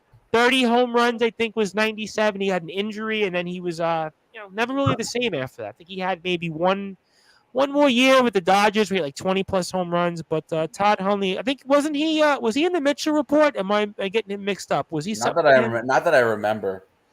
I remember. Would have made sense, though. I mean, he hit 40 home runs and 30, and then he was never the same player. But, hey, that's why I wanted to ask. But the brute force, I mean, obviously, we go back to the Mets here, and it's obviously quite a start. I mean, let's go to now Robinson Cano. Let's talk about the whole DFA thing. That way, it's a good topic. Get some people like Carlos and John Gonzalez in here for their thoughts. I mean, do you feel like the Mets handled it the right way? I mean, was this something you were expecting? I mean, walk me through Robinson Cano and him being DFA'd and how this probably helps this team, I'm assuming, going forward. Yeah, well, did I expect it? That's the first thing I'll answer. Not right away. I think that, as the day came and as the decision had to be made, it was obvious that he was the guy that kind of needed to go. But obviously the big question was whether or not they were going to eat the money or not. And obviously Uncle Steve has got us covered because, unlike the Wilpons, they would have never done this. They would have never done it. Cano would still be on the roster. And, somebody on the lines of Luis Guillorme or Jankowski or Dom Smith would have not been on the team. So, and again, it was the right decision. I mean, we talk about the word versatility with the Mets, and Guillorme gives you a lot of versatility. He can play the entire infield. He's been hitting the ball well. Dom Smith can play first, can play left field, can DH. And obviously, Jankowski, we talked about earlier, has just been a great addition for his speed, for his athleticism, for his ability to get the ball in play, not to strike out, obviously, the way he fields. So all these guys have provided something, and Robinson Cano simply hasn't. And he can't play any other position but second base, besides DHing, obviously. He wasn't producing. And ultimately, as, Billy Epler said, Steve Cohen said, do what's best for the baseball team. And yes, was it the best thing for the wallet of the New York Mets? No, they had to eat the money. But in the end, it's the right decision for the team to win, and that's all Steve Cohen cares about. So ultimately, I'll make a statement about this. I was actually talking to a friend of mine about an hour and a half ago about that trade. And right now, I'm going to be very honest with you. I'm not that upset with that trade right now because of Edwin Diaz. Yep. Because Edwin Diaz. Tell me why. Edwin Diaz has been very good last season, has been good this season. And listen, there's something to be said about a closer that can get the job done. And right now, that's exactly what he's doing. So I'm not upset with that. I know the Cano, trade, obviously, taking that contract was no good. But listen, Kelenic on the other side of that deal hasn't exactly played great yet. He's obviously still young, but we still have some good outfield depth right now. We got some free agents. We have the money to do that. We have young players still in the minors, so it doesn't seem as bad as it did when we first made the trade, obviously. And I think Edwin Diaz has kind of cured everybody's upset, everybody being upset with that trade. But ultimately, Cano, listen, it was an unfortunate loss to the team just because of obviously some players liked him. As the older presence, the guy who's been to the World Series, the guy who has produced. You talk like players like Lindor were upset with it. But the thing is that it was what was best for the team. And that's something that, like we said in the past, it would have not been this case. It would have been about I gotta be honest, I wish James McCann would get DFA'd next because he's another guy. And listen, Chris talked about it earlier with the Yankees. The Mets are getting about 150 average from their catchers as well. I mean, McCann and Nido have been absolutely horrendous. Ernest Dove, who loves Tomas Nido. You mentioned Tomas Nido's name, Ernest Dove. It almost like John Gonzalez with the Lions. It's like Tomas Nido. I mean, I can tolerate the Guillorme because he's a good defensive player, and he can, he's got good at bats. But Nido, and I know Ernest knows him for 8 years, but I can't stomach Tomas Nido. Listen, I love what he brings behind the plate. He's just an absolute zero at the plate. Let's just be frank. No, listen, they're both defense as a catcher. I think it's good. Are they both good defensively? They're both good defensively. Nido's not bad. I'd say it's okay. James McCann, his strength is obviously throwing out base runners. They're both solid catchers behind the plate, but they both haven't hit for nothing. And the issue with James McCann is the reason why he was signed to the 4-year deal was for his bat. And exactly. He was a 290-something hitter. He had a career year, and all of a sudden, again, another zero with the Mets. Yeah. And that's the difference of why I could stomach Tomas Nido as opposed to... Well, he was a backup catcher. Yeah. But I don't want to see him getting 300 at-bats this year. And right now, the Mets... And I realize baseball this year as a whole is a huge problem with this. I get it. But the reason for Nido getting more at-bats is because McCann is not doing anything. If McCann was hitting, he would be getting the majority of the playing time. But because he's not, all right, actually what's happened now is more people are talking about that man, Francisco Alvarez, because of what's going on. Because the catching position has been so bad from a hitting perspective that now the Alvarez conversation is happening, and he got off to a really hot start in Double-A. Has been kind of bad over the last 10 to 12 games. Has been bad. So again, we'll see. But in the end, listen, we paid McCann for a reason, and he needs to come through. I mean, he's not coming through. What are we, year 2 of the contract? I got a feeling this guy. It's like. Yeah. But listen, we're not asking for miracles here, Tom. We're not asking him to bat 300. What we're asking him to do is just simply get a hit. Get a hit. 200 right now. I'm really not sure that at all. Yeah. I've got a bunch of comments in which I am glad people kind of agree here.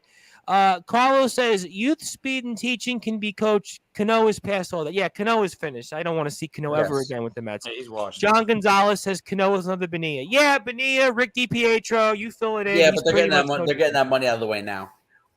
Well, you know what? I'm happy they did it regardless.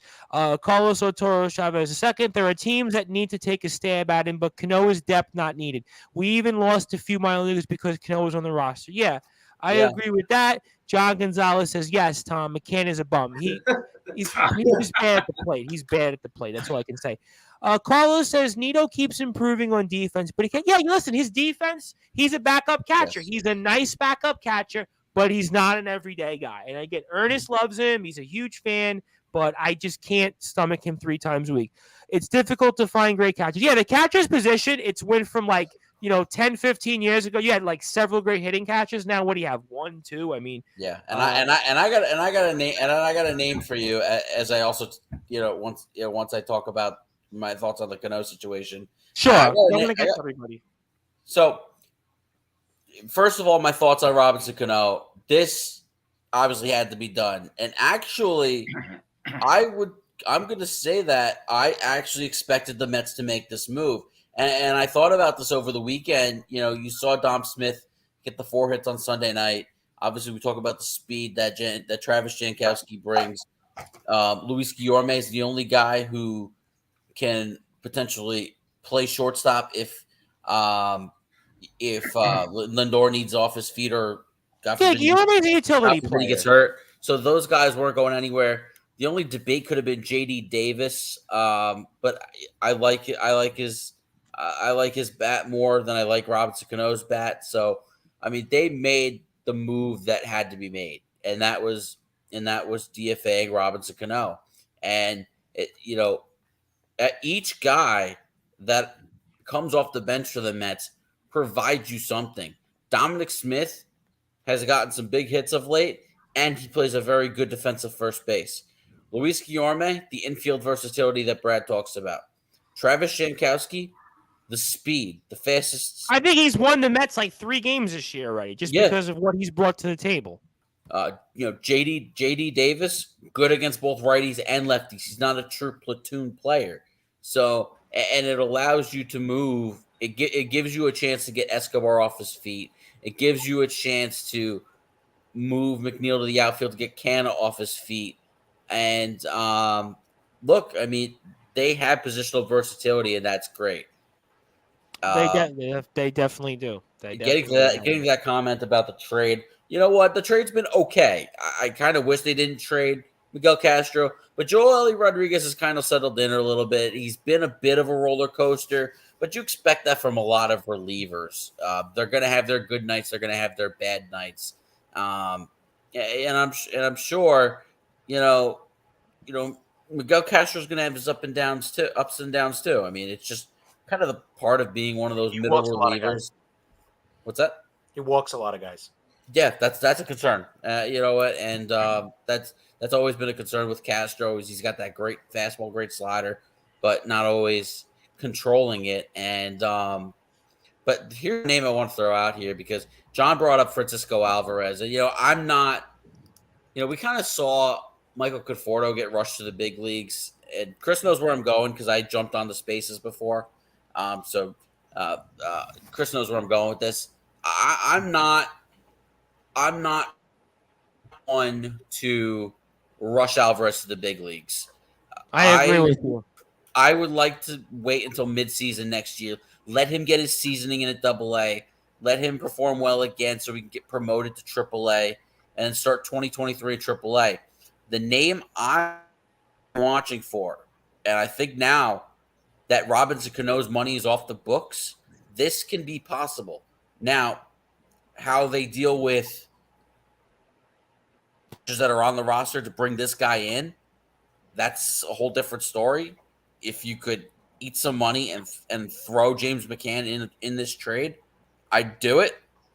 But that's bringing Wilson Contreras from the Chicago Cubs. He's a free agent at the end of the season. So you have that in mind, knowing, okay, let me get a power bat at catcher because we just talked about it.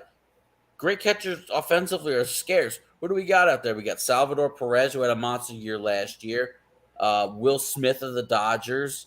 There aren't that many great. You want to say Real Muto, but he hasn't even been great. JT Real Muto is widely thought of as the best catcher in the game, and he's been off to a sluggish. I mean, theoretically, I wouldn't say Sanchez is a great hitter as a catcher, but he, on the back of his baseball card, to be fair, has some big home runs. He's definitely one of the better catchers in terms of just pure power, but his offensive inconsistency just doesn't land him there.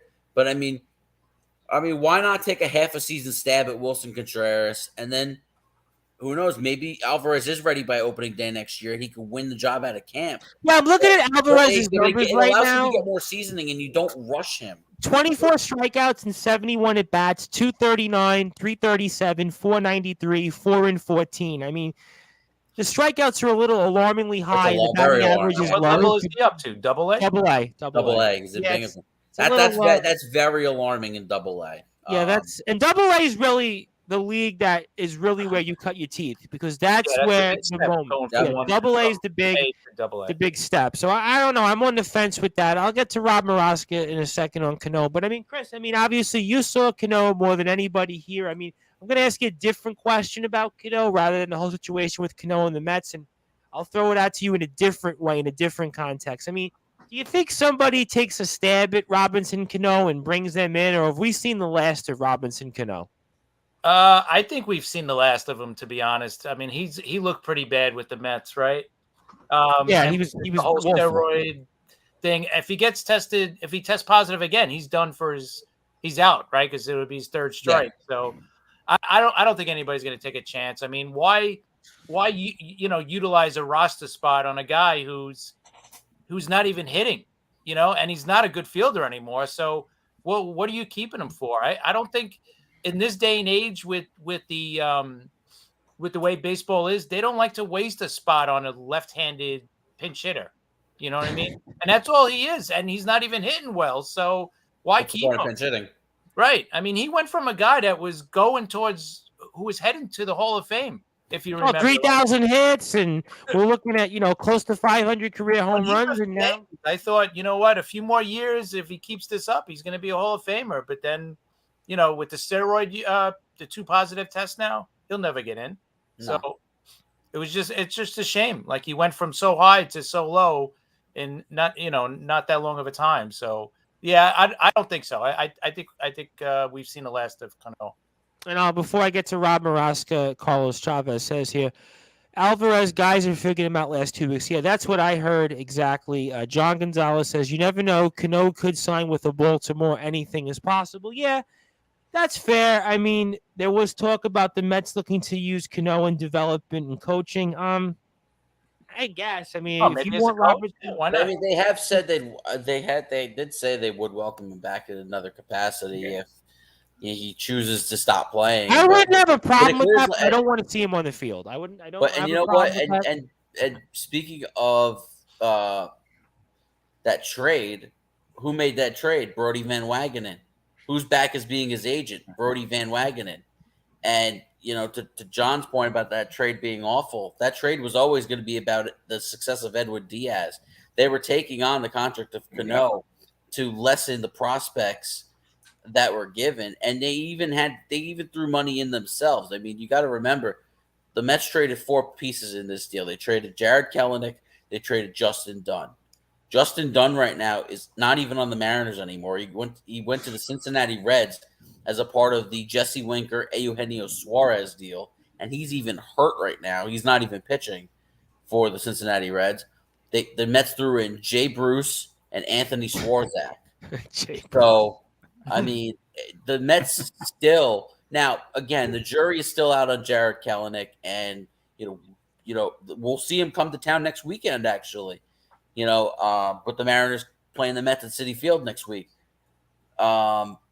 Yes, he's right. Brett Beatty and John Gonzalez knows his stuff. He's dropping knowledge. That's for sure. And that's why he leads the Sports Authorities group. And that's why, if you were watching and listening to this, if you were not a member of the group Sports Authorities on Facebook, you need to join that group, because this is what you get from the likes of John Gonzalez, because he is the man behind that group. So that is a definitely cheap pop and a cheap plug. Yes, but this trade for the Mets has always been about the success of Edwin Diaz.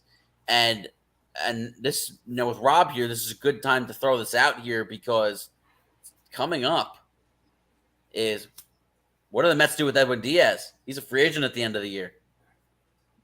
Well, you. Let's say you, Rob Maraska. Rob, are you willing to extend him and keep him as the team's closer? Yes, I'm leaning towards yes. Depends on this year, I think.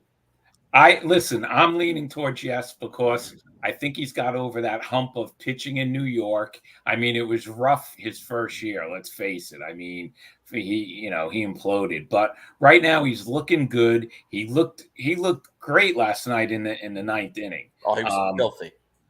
his pitching, he was just nasty. So yeah, I'm with you. I'm leaning towards extending him, and I think that he's definitely come around. And he was the key of that trade for the Mets. They did take on Cano's contract. We know that. And as far as Cano, I'm glad they did it.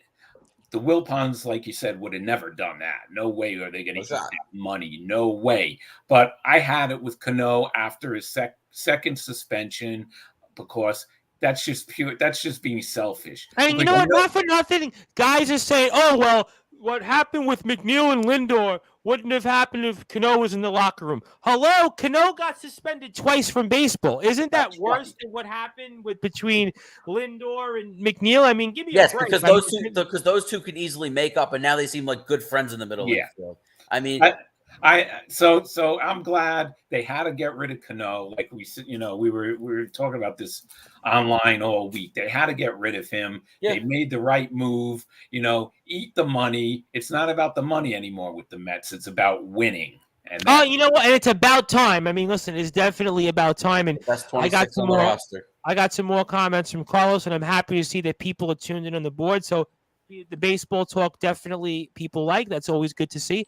He says here, Carlos, nope, trade him. He has value.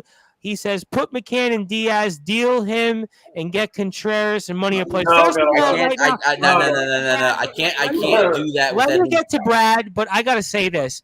You're not going to trade your closer when you're first place right now. When you're in first place, you're going to trade your closer. If your expectations and the Mets' expectations are to be a World Series contender, you're not trading your closer. There's zero chance that happens. And let me get to a comment from a dear friend that the Brewforce Brad Weiss knows very well, who actually called some of your games. That is, of course, John Perez, the play-by-play man for the John Jay College Bloodhounds, who are now doing baseball. And, of course, if you like what you hear from the John Jay College Athletics program, please follow them at JJ Athletics. And John, of course, who had a podcast during COVID speaking a lot about the Mets and such, and he chimes in here and says, why doesn't anyone blame the squirrel for his hey? First of all, do we know it's a he or is it a she? I mean, I got to at least throw that out there. I guess I got to be, was it gender neutral? I don't know. I got to throw it out there at least. But he says, why doesn't anyone blame the squirrel for his heinous actions that caused a feud between McNeil and Lindor? Brad, wait, McNeil is the squirrel. Doesn't he mean the raccoon?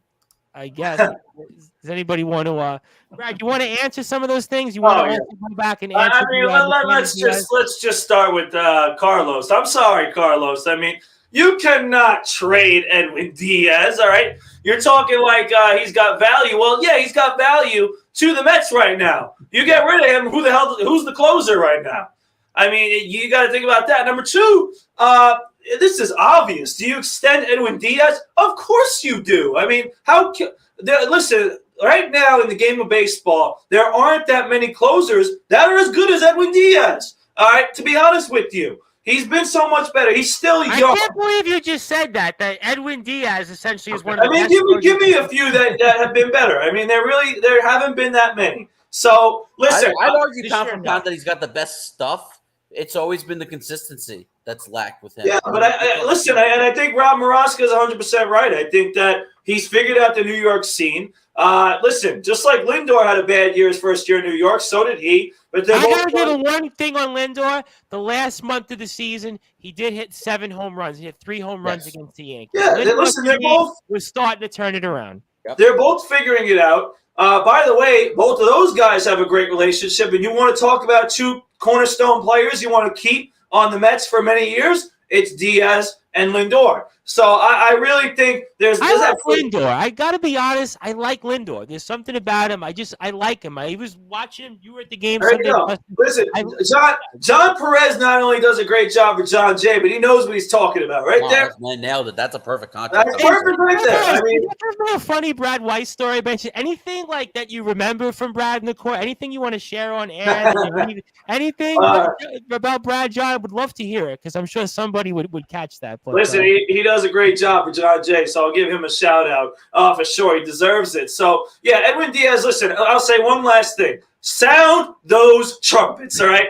Every Mets fan loves the trumpets when he comes out, all right? And he's got the best walk-up music or any closer in the MLB. Mets fans love it. They love the way he's pitching. He's still young. He has a lot more to offer. He's our closer, and he needs to be the Mets closer of the future. If anyone, and Carlos, you can change your mind right now, Carlos, all right? If anyone thinks that they should trade Edwin Diaz, you are out of your mind. Well, I'm not trading a closer. When I'm first place right now, I'm not trading a closer. I'm not trading a part player. So, Carlos, I love that you tune in. I love that you watch every week. But you are not going to get me to trade a closer right now when I'm first place. I'm just not.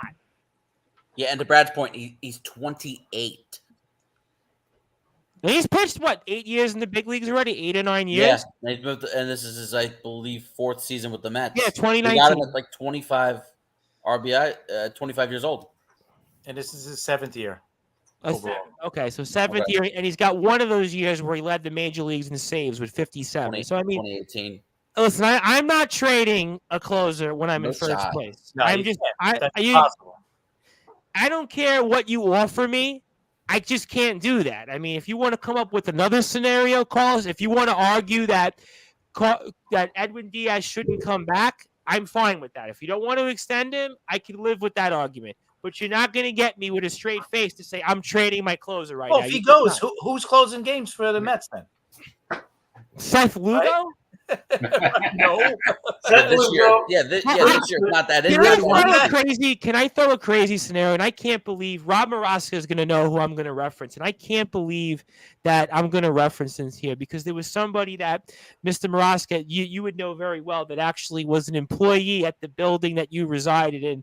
And he used to say all the time about, when it came to Syndergaard and it came to Harvey, why don't you just make them closers because they can't stay healthy. And I can't believe I'm going to say this, and I'm going to get lynched for what I'm about to say. So I'm saying it's just an opinion only. If Jacob deGrom cannot stay healthy as a starting pitcher, I'm going to throw it out there again. It's just an opinion. I have no idea what's going to happen. I like this. Should Jacob deGrom eventually transition to being a closer, a la like a John Smoltz, a Dave Righetti, Dennis Eckersley? I mean, anybody have a thought on that? Maybe that's your solution? Can we hear what? You want me to go? Because I can't. I'm sorry. I'm sorry. Hell no! Are you kidding? If he can't stay healthy, though. He can't stay healthy. Right. When was the last time No. Listen, I understand where you're coming from, Tom, but this is the best pitcher in baseball. Making him a one-inning pitcher? I mean, no. The Braves did it with John Smoltz. No. Listen, I understand. But where he is in his career, right? And I understand the injuries, but where he is in his career, how much better of a pitcher he is over everybody else, there is absolutely no way you can persuade me to making him a closer. Carlos Arturo Chavez agrees with me, says John Smoltz did. I'm just saying. Carlos, listen, I'm sorry, Carlos. I love you, but we're not on the same page tonight. All right? I'm between the Lions in this. He's not. No way. Jacob deGrom is the best starting pitcher. He's the best pitcher in all of baseball. He will be back, and he will be stronger than ever. I am confident in that. But if I can't get him healthy, what good is he? Right. Exactly. Listen, I'll take him in whatever capacity, all right? But in the end, right, he can provide more than one inning, all right, and not in the close. He needs to start games. That's his job. That's what he's going to do, and that's what he's paid to do. So ultimately, that's his job. And I'm not giving it up. Like I said, it's an opinion. Just if you were hypothetically, you were trading Edwin Diaz or even getting rid of him. Chris asked, well, who's closing for you? I mean, I would just an opinion. I mean, Rob Maraska and Justin, let's get their thoughts. I mean, what do you think, okay. Rob Maraska? Well, I'm with the brute force right now. It's too early to even consider that. I mean, he is the best pitcher in baseball. Okay, he hasn't been healthy the last 2 years. Let's see what happens when he comes back, probably after the All-Star break. Let's see how he is. I mean, I know where you're coming from, and I know who – you've been talking to Jimmy too much. No, Mike Boston. Remember Mike Boston who got fired from the building? I can't believe I'm saying his name. And I don't even want to repeat how he got fired. But in fact, I'm getting into so much trouble for saying the individual's name, especially because I know his family very well. But that was the individual for years that was telling me, make him the closer. Think about this for Yeah. a second. 1996 with the Yankees, right? You Yep. had Rivera coming in 6th, 7th inning, right? And then 6th, 7th, Wetland. 8th. Lockdown, and then the 9th was Wetland. Imagine you having that. DeGrom could come in the 7th and 8th inning, lock it down, 9th. You got Diaz. Hey, if I can get him on the mound, I'm healthy. And John Perez chimed and says the Braves still You'll have never have to Maddox worry and about Bradley. Trevor May blowing a game for you again. See, John Perez, though. Well, he might not have to worry about that anyway because he might need to be off the roster next. I'll say that right now. He might be next off the roster. But listen, Chris, I actually like that better because you're talking about multiple innings that he's pitching. Right. All right, he still can do it. And to get to Rob Morosco, what he just said. Listen, when he comes back, right, we can work him in slowly. Let him split game. Let him pitch 3 or 4 innings and let David Peterson come in after him. Right? Slowly, gradually get him in. But he is a starting pitcher. He's elite at what he does. And if I see him as a closer, that might be something that's going to really get me upset at Billy Epler and Sandy Alderson. That would be a disgrace. I would not be happy. Here's another thing. He only affects one game every 5 days, right? As a reliever, you could get him in 2 or 3 days within those 5 days. True. Yeah, I'm not even Just saying saying, right it's now, just- period. I'm just listening. I'm not saying to do it. From a I'm health not standpoint, endorsing. No, I know that. it does. Listen, I know I'm that. not But trust me, endorsing there will be won't some happen. people. It ain't gonna happen, but No. just imagine though. Imagine your bullpen right now. I can't imagine that. DeGrom throwing the 7th and 8th inning with Diaz pitching as well as he has. Your game is going to be over after the 6th inning. You have a lead. Listen, It's done. I'll take it right now, considering I'm not even getting him on Listen. the mound. It's I done. mean, we've got another. I know, but listen, I've seen the game be over after 7 or 8 innings because he pitches 7 and 8 innings with no runs. I think he could do that again. That's the only I thing. don't know if he can right now. I couldn't tell you. We'll see. We'll see what happens. I think, and I think you guys, some of you guys agree with me. I think even though the Mets had a great offseason, I think a mistake they made was not keeping Aaron Loop. I really do. Yeah, you I didn't think like that that. was I a know you mistake. messaged and you were upset that he left us a few months back. I know you did definitely during right before the lockout, which everybody forgets we had a lockout for as long as we did. Yeah. So a few comments in here. Let's get to those before I get to Justin. He says, Brood is the voice of reason. Lions in the playoffs. DeGrom is the starter. Carlos chimes in here and says, especially health and youth for pitchers nowadays is hard to find. Older guys like Scherzer would even close. Yeah, listen, I mean, we were talking about last week with Clayton Kershaw getting, all the strikeouts he's had, and very few guys are going to get to his totals right now in terms of, getting 3,000 strikeouts. I mean, and Carlos Chavez says this isn't Tom Seaver and Nolan Ryan. Those days anymore are gone. Pitchers win championships, and you can't have a few guys. You need 6+ pitchers. I mean, yeah, I guess. And he says Loop was good. All right, that's all fine and well. I mean, Justin, anything else you want to add on some of these things, or anything else that you want to get off your chest? Because I know somebody's going to comment and get a reaction off it. Well, I want to first comment. Is Carlos a Mets fan? I think Carlos has been with us. I want to say he is, but don't quote me. I know he's been with us. Because if he's a Mets fan, that's an embarrassment that last comment he spelled Tom Seaver's name wrong. He needs to turn in his fan card immediately and be banned from Citi Field. That's like, does anybody know the caller on the fan who called? I think it's Stewart from Brooklyn, and he was calling Sal Licata once, and he was talking about the time he met Tom Seaver, and then he asked him, so what did you get his autograph? And he said no. It was like, well, what was the point of even meeting him? Yeah, right.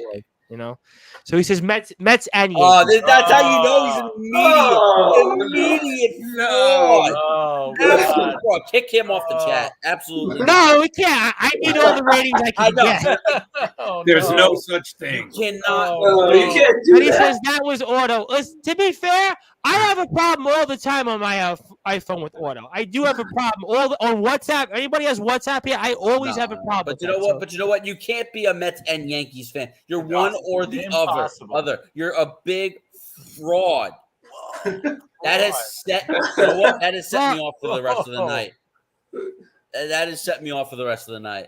He said he lived in. He's saying, BS. to be fair, he lived in Germany before. So I mean, look, and to be fair, Carlos, I'm going to defend you because my father actually was a Mets and Yankees fan. He would always say, Because my father was always like bipartisan and everything. He'd always say, they're for New York. He said, it's good for New York. Now, Rangers and Islanders, he wouldn't say that. He leaned more toward the Islanders. But when it came to the Mets and Yankees, he always said, it was good for New York to have both teams do well. So I can't blame Carlos on the Mets and Yankees. Maybe Rangers and Islanders, I can't.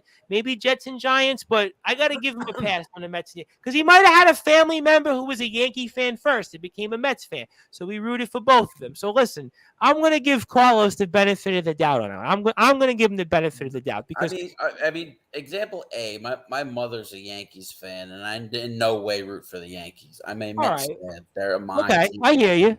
That's fair. All right, that's fair. I mean, listen. The flag has been planted in blue and orange. All right, well, John Gonzalez chimes in here. John, stop putting your foot in here. He says, must be the water in Germany. I mean, listen, we have Germany listeners on Sportswire Radio. I'm going to tell you, I love Germany. So, Carlos, you spent time in Germany.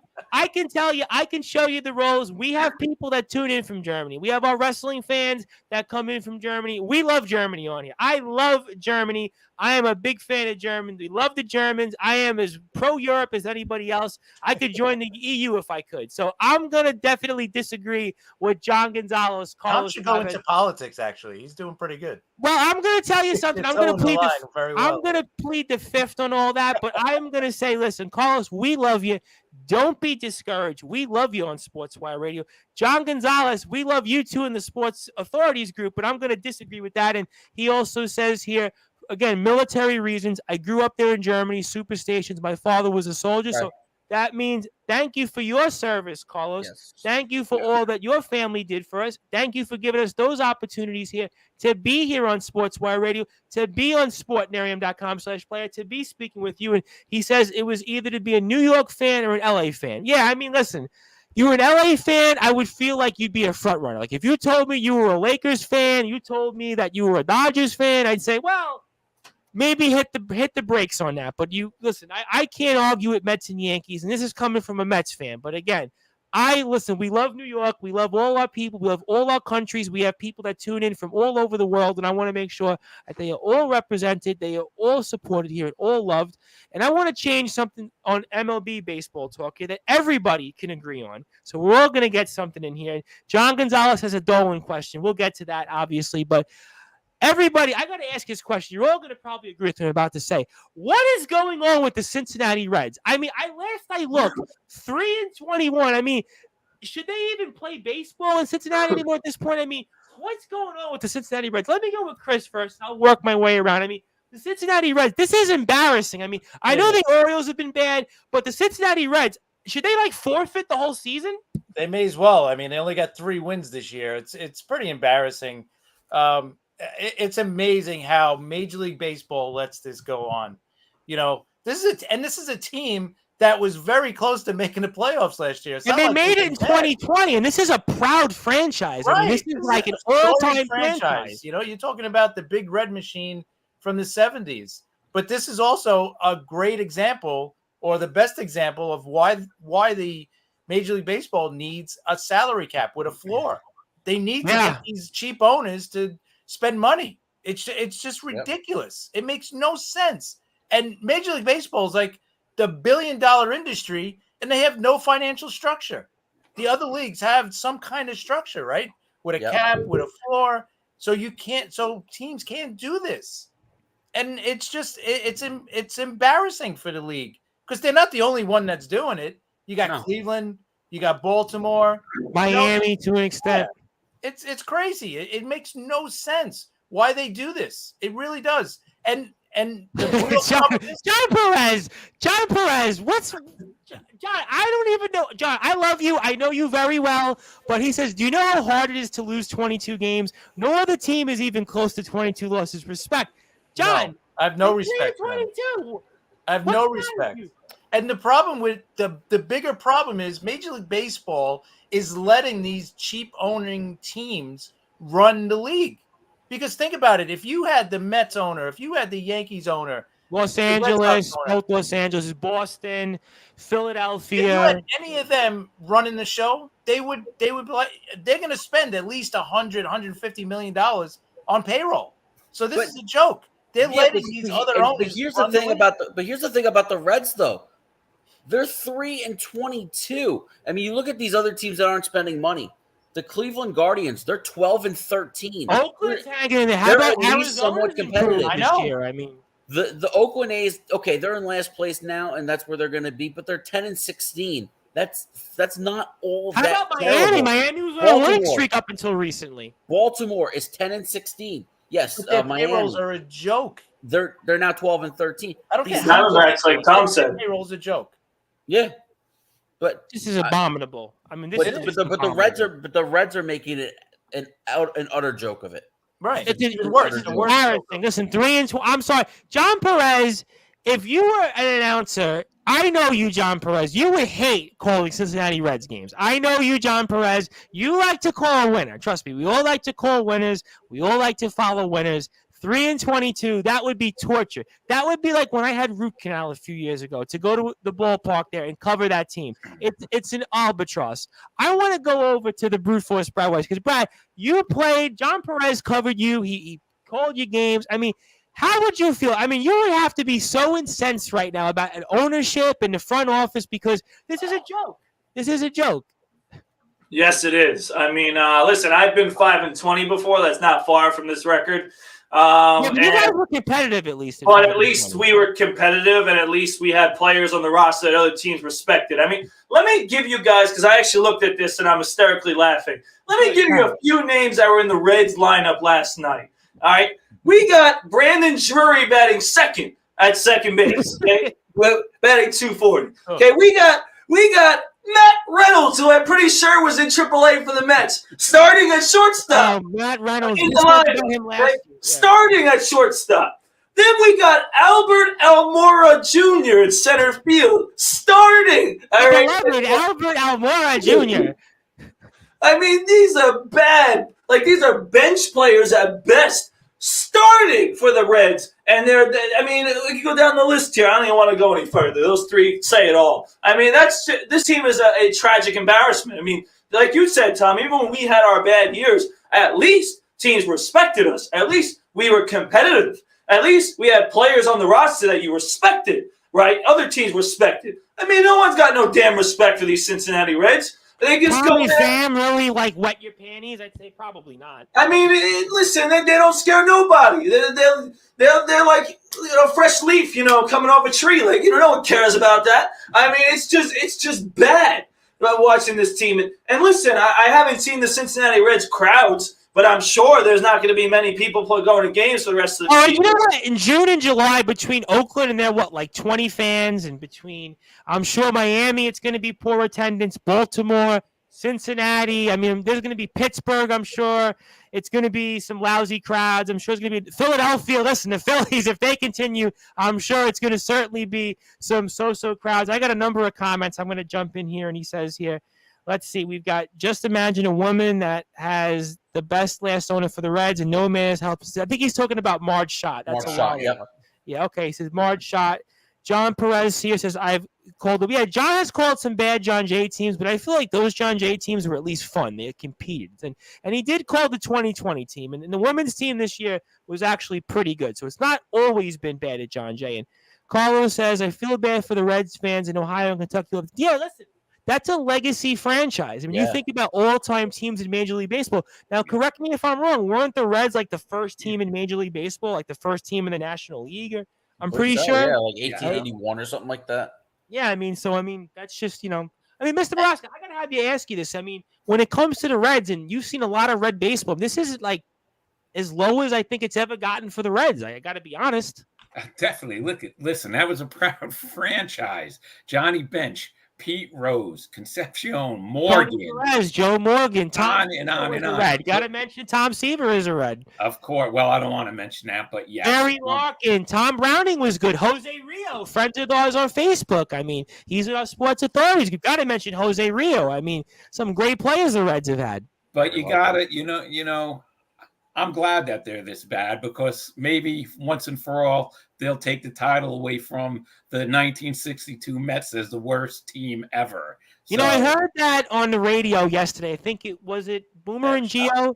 Was it Boomer and Gio? And they said the over-under 40 wins. I mean, does anybody want to go over-under on the Reds 40 wins? Anybody? I might legit go under on this. Yeah, Honestly, right I now. might legit go under. It's going to be very close. Oh my God. 40. They should just throw them out of the league, to be honest. Or And by the way, 10,443 was the attendance for the last home game. They've been on the road for about a week now. That's a legacy franchise too. 10,000. They should force the owner to sell. I'll be Well, honest. you know something, like you said before, I think there should be a floor, but not a ceiling. You know, if they don't want to spend the money, that's their problem. So let's set something where they have to spend a certain amount of money, but don't stop the other teams like the Mets who want to spend money and put a cap there. But do put a floor down, because I think they all should spend a certain amount, because those owners of these small teams are still making a lot of money. And they're rigging the system. They're gaming the system. There has to be something to be done here. John Perez is trying to, I guess, poke fun at this. And he says, the Reds host opening day every year. They had Todd Frazier. They got that going. Well, Todd Frazier, we actually have sort of a connection with, because I'm friends with his cousin, which is Connor Keenan, who's actually in the military right now. So I actually have to say, I agree with you on that. Todd Frazier, who's actually shared my clips before on Twitter. So I have to give a shout out to Todd Frazier. And Carlos Chavez says, they had Paul O'Neill, Mariano Duncan. Yeah, I forgot about Mariano Duncan. That was 340 as a Yankee, right, Chris? 342, I think, in 96. Chris Sabo, who had the goggles, right? Play today, we win today. That was his saying in 96. Yeah, Mariano Duncan was a good player. I think he was with the Phillies also. I mean, Randy Myers, again, another Met, Eric Davis. Eric Davis, to me, had like some weird years, like 37 home runs and like 80 stolen bases. Eric Davis. He was a great player, man. Just could never stay healthy consistently. Yeah, they had Dave Parker. Yeah. Dave Parker. George Foster. Adam Dunn. How about Adam Dunn? And Griffey was there. Griffey as a Red is like, to me, And John agrees on the salary floor. Salary floor has to be at least $150 million. Anybody agree with that? And John says I from think Tom's. Yes, I know that, John. But I don't think these cheap owners would never agree to that. No, if they say 150, then it's okay. The ceiling can't be more than 200 million. You know that they'll want. So we want it lower or higher? Would anybody want it lower or higher? Would they do 100? It should be 150. Yeah, I think 100 is fair. I think $100 million as a low as the floor. That's fair, right? I mean, yeah. If you can't spend $100 million as an owner for your payroll, you shouldn't be an owner of baseball. I was gonna say, right? I mean, come on.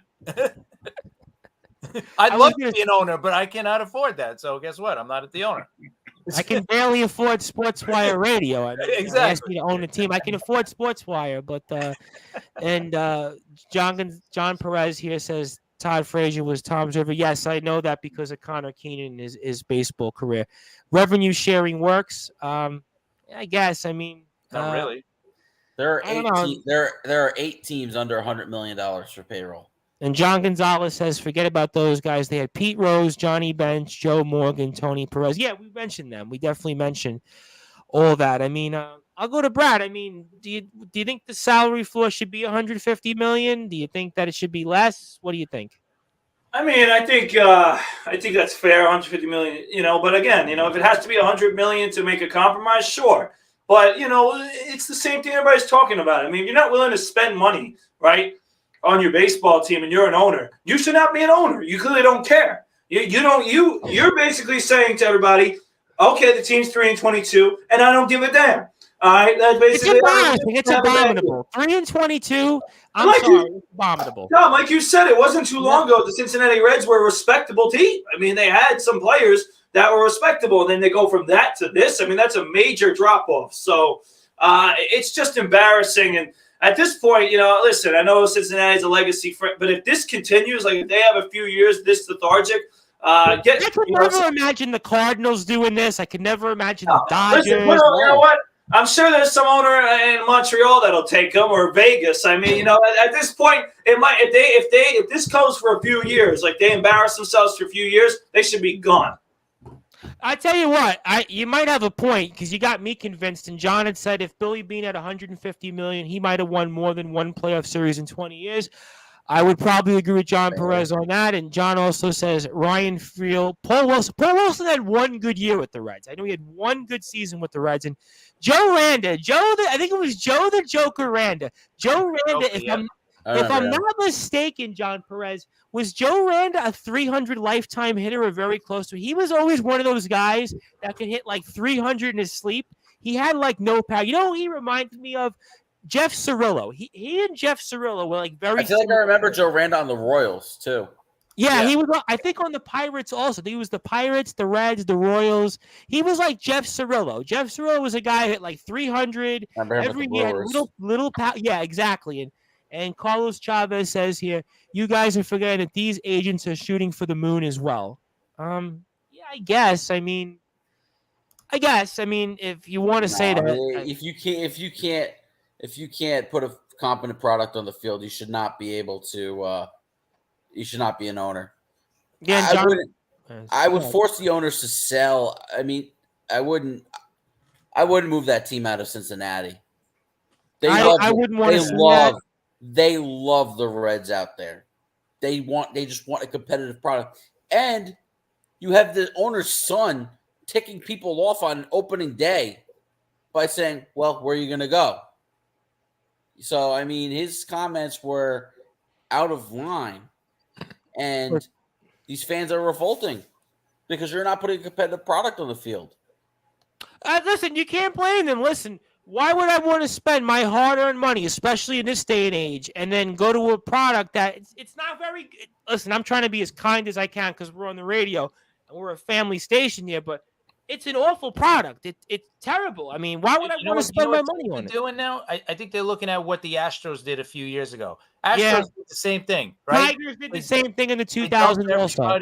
They got really good draft picks, and then when they were ready to hit, boom, then they started spending money again. And that's what Baltimore's doing. Baltimore's been bad, but now they got these guys that are ready to come up. And I think Baltimore will come back. I don't know when, but I think they will. And Carlos says here, Yankee fans spend money and have okay. Yeah, but the Yankees have grown talent.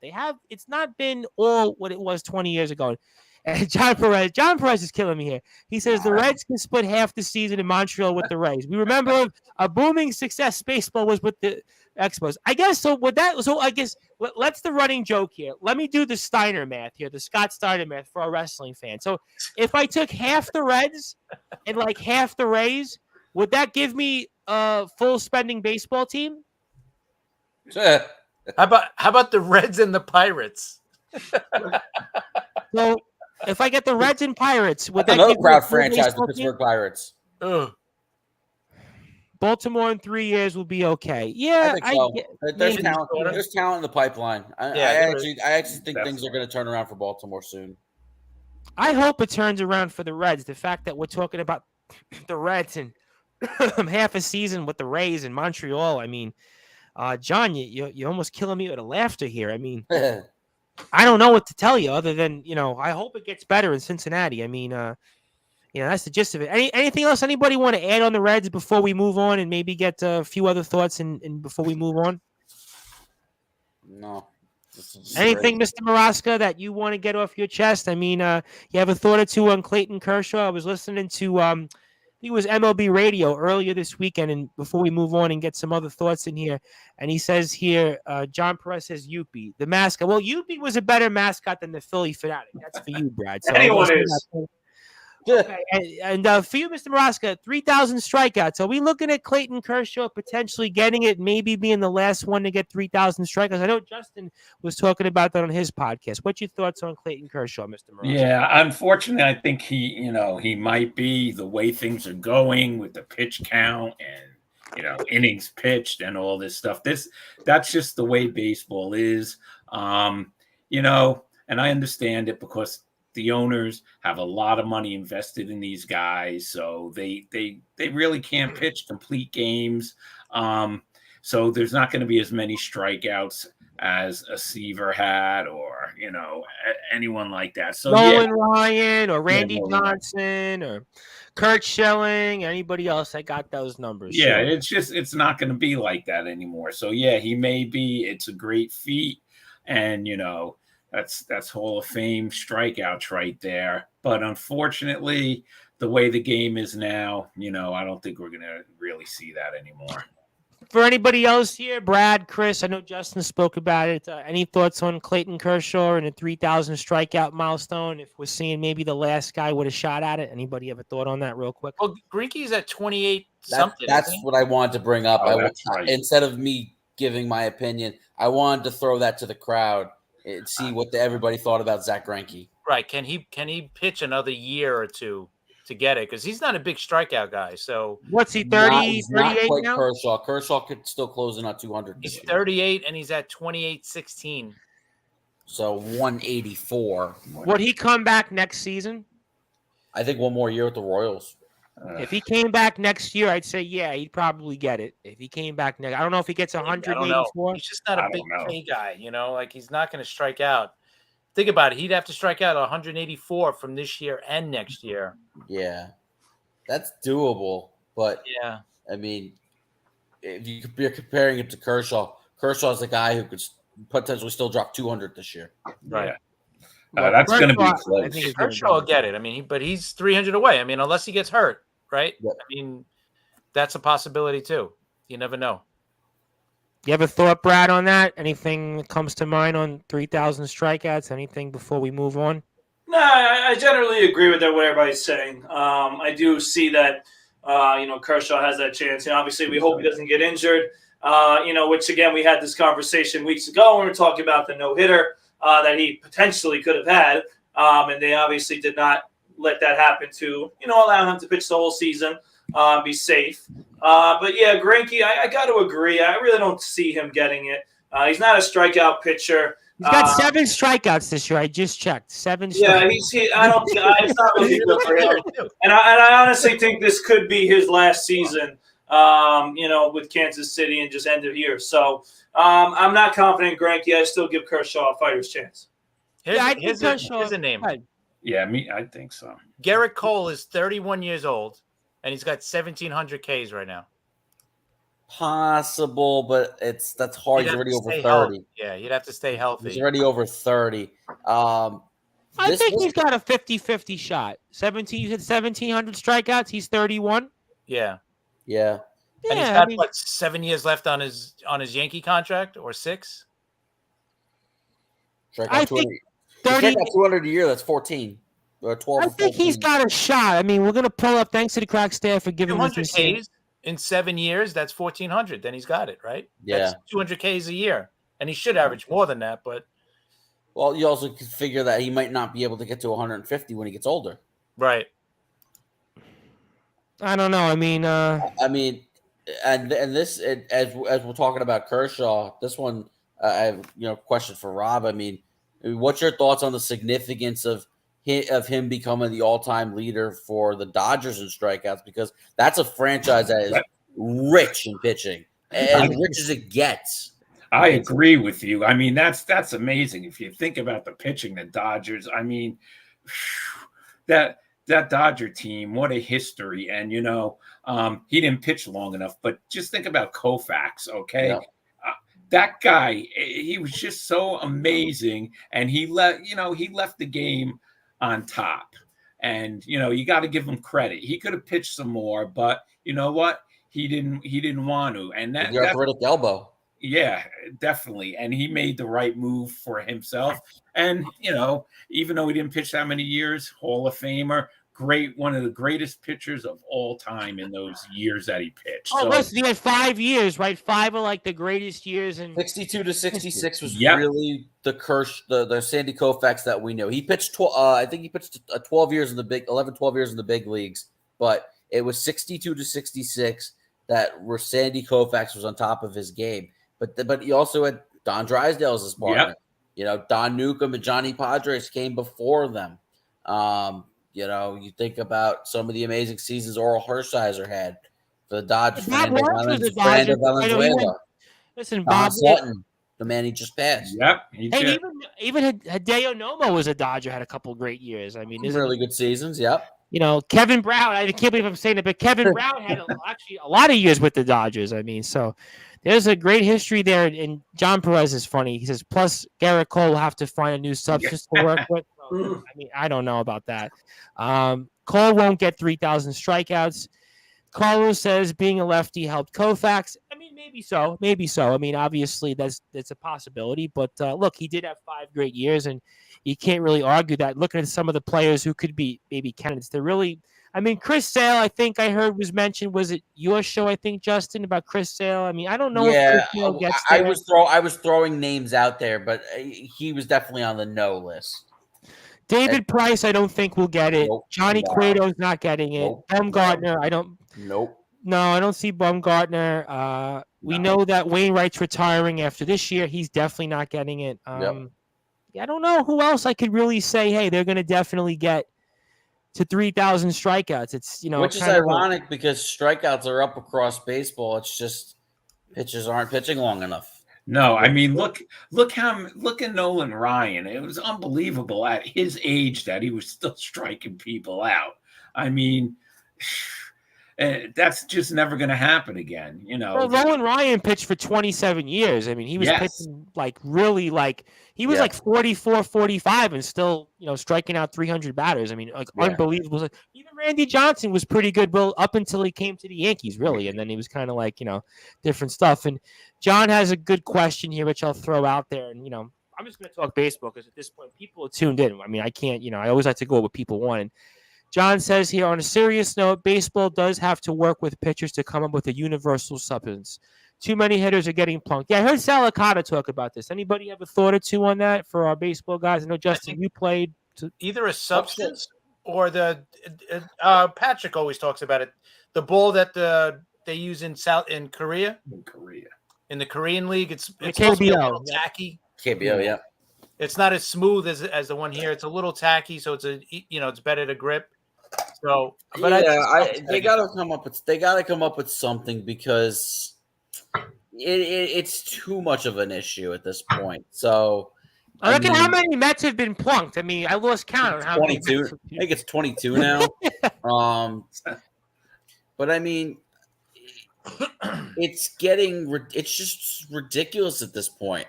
And I get it. The weather's cold, and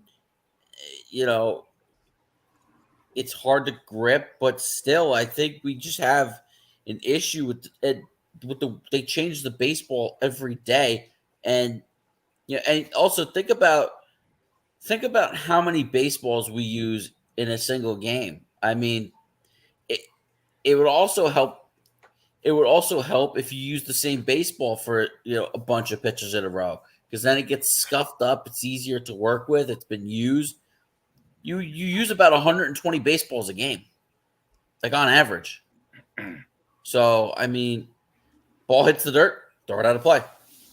It's a good point. I was going to say foul ball goes out of the stands. Yeah, it's not like with a basketball. What are you using? What? One basketball, right? Maybe two basketballs. They never change the basketball to one basketball. That's my point. One basketball, right? But with baseballs, I mean, you are having to change them. So, I mean, those are some good points here. And obviously, we're speaking all things related here to the world of sports. In about 25 or so minutes with my guys here. That is the Brute Force Brad Weiss, Chris Bizzea, Justin Gianelli, and Rob Maraska. I am the host of the Sports Report and the station manager here of Sportswire Radio, the Reverend Tom Bryce. And again, if you like what you hear from us, please like us on Facebook at Sportswire Radio, and 24 hours a day, 7 days a week, 365 days a year. You can listen to all of our great content on sportnarium.com/player. So thank you, everybody, for tuning in. Thank you, everybody who's been tuning in throughout the day. We've had a lot of listeners, a lot of people tuned in. Want to thank everybody across the world from Germany who tuned in here today. Obviously, England, a lot of people from England. Obviously, I want to thank everybody, especially over in Bradford. Very happy to be number one in Bradford. A tremendous accomplishment.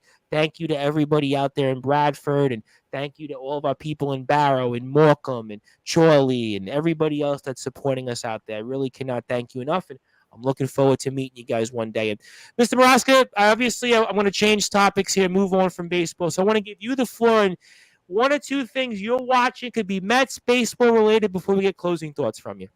Well, I'm just like you guys were saying about today's game being rained out and possibly tomorrow's. Yeah, if I was the Mets, I definitely want to play those games, but you can't let it affect you. Joe Girardi's probably happy because right now, I guess he's on the fence.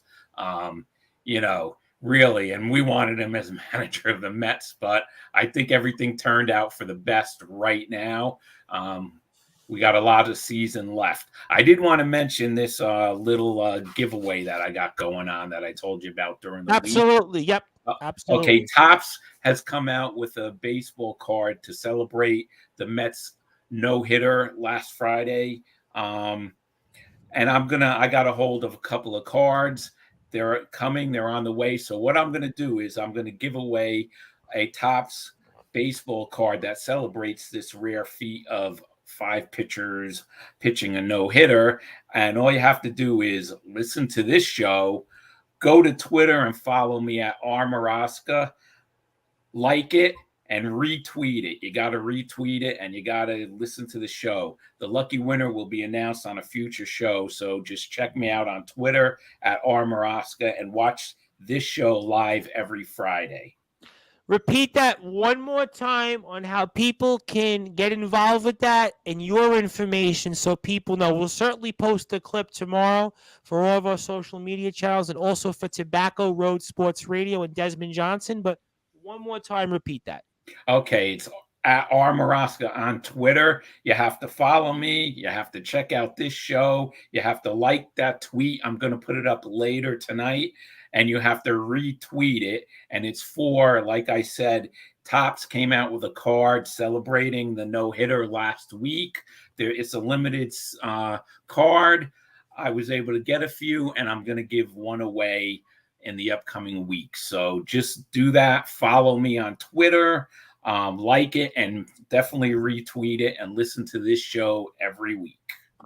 All right, all great stuff there. Looking forward to that, and obviously looking forward to that. Topps still makes the baseball cards for now. Obviously, we know that Topps is, I guess, only for the next few years, I think, coming out. Yeah, when does the deal run out? I think it was 2024. Am I correct in saying that? I think it's 2024. I know they got a couple more years on the contract, so looking forward to all that. Everybody needs to follow Rob Maraska. And Carlos says, not fair for Joe Girardi. That club doesn't give him a chance to win. The bullpen is hurting. Well, I mean, they spent a lot of money. They just didn't spend, I guess, in the right spots. And anything else, Mr. Maraska, that you want to close with here before we move on and get ready to close the show here soon? Anything else on your mind that you'd like to say before we get closing thoughts? Well, I'm just happy the way things are going with the Mets. We got a lot of season, like we mentioned a couple times tonight. Remember what happened last year. They have to be consistent. They're not leaving runners on base, which is excellent. The pitching has been excellent. Everything is going good in that clubhouse so far. So, you know what? Let's see what happens. And I think the Mets have a great shot this year. It certainly looks like it, but like I said before, it's only going on May the 7th. So I'm excited, but I'm not going to get too excited because we've seen this with Met teams in the past. And they don't crown the World Series winner. They don't crown the NL East winner on May the 7th. They crown it in October. So let's certainly keep our fingers crossed. But we like what we see. Buck is a real manager. You got a real lineup. You got chemistry there. You got synergy. It's the makings of something special. And we certainly hope that is. And Mr. Maraska, obviously, always good to have you. Looking forward to that. We'll have you back on for Friday for the winner of that contest. And also, you can tag me on Twitter as well for that. And obviously, we'll share the clip of the announcement here. Also, we'll also do that for Tobacco Road Sports Radio and Northeast Streaming Sports Channel. And thank you for all that you do for us. Enjoyed it. We definitely had a very, very live discussion on baseball, and a lot of people tuned in for that. So happy about that. And looking forward to the announcement. Looking forward to that clip in the post, and we'll definitely speak with you next Friday, my friend. Okay, thanks, guys. I'll catch you guys next Friday.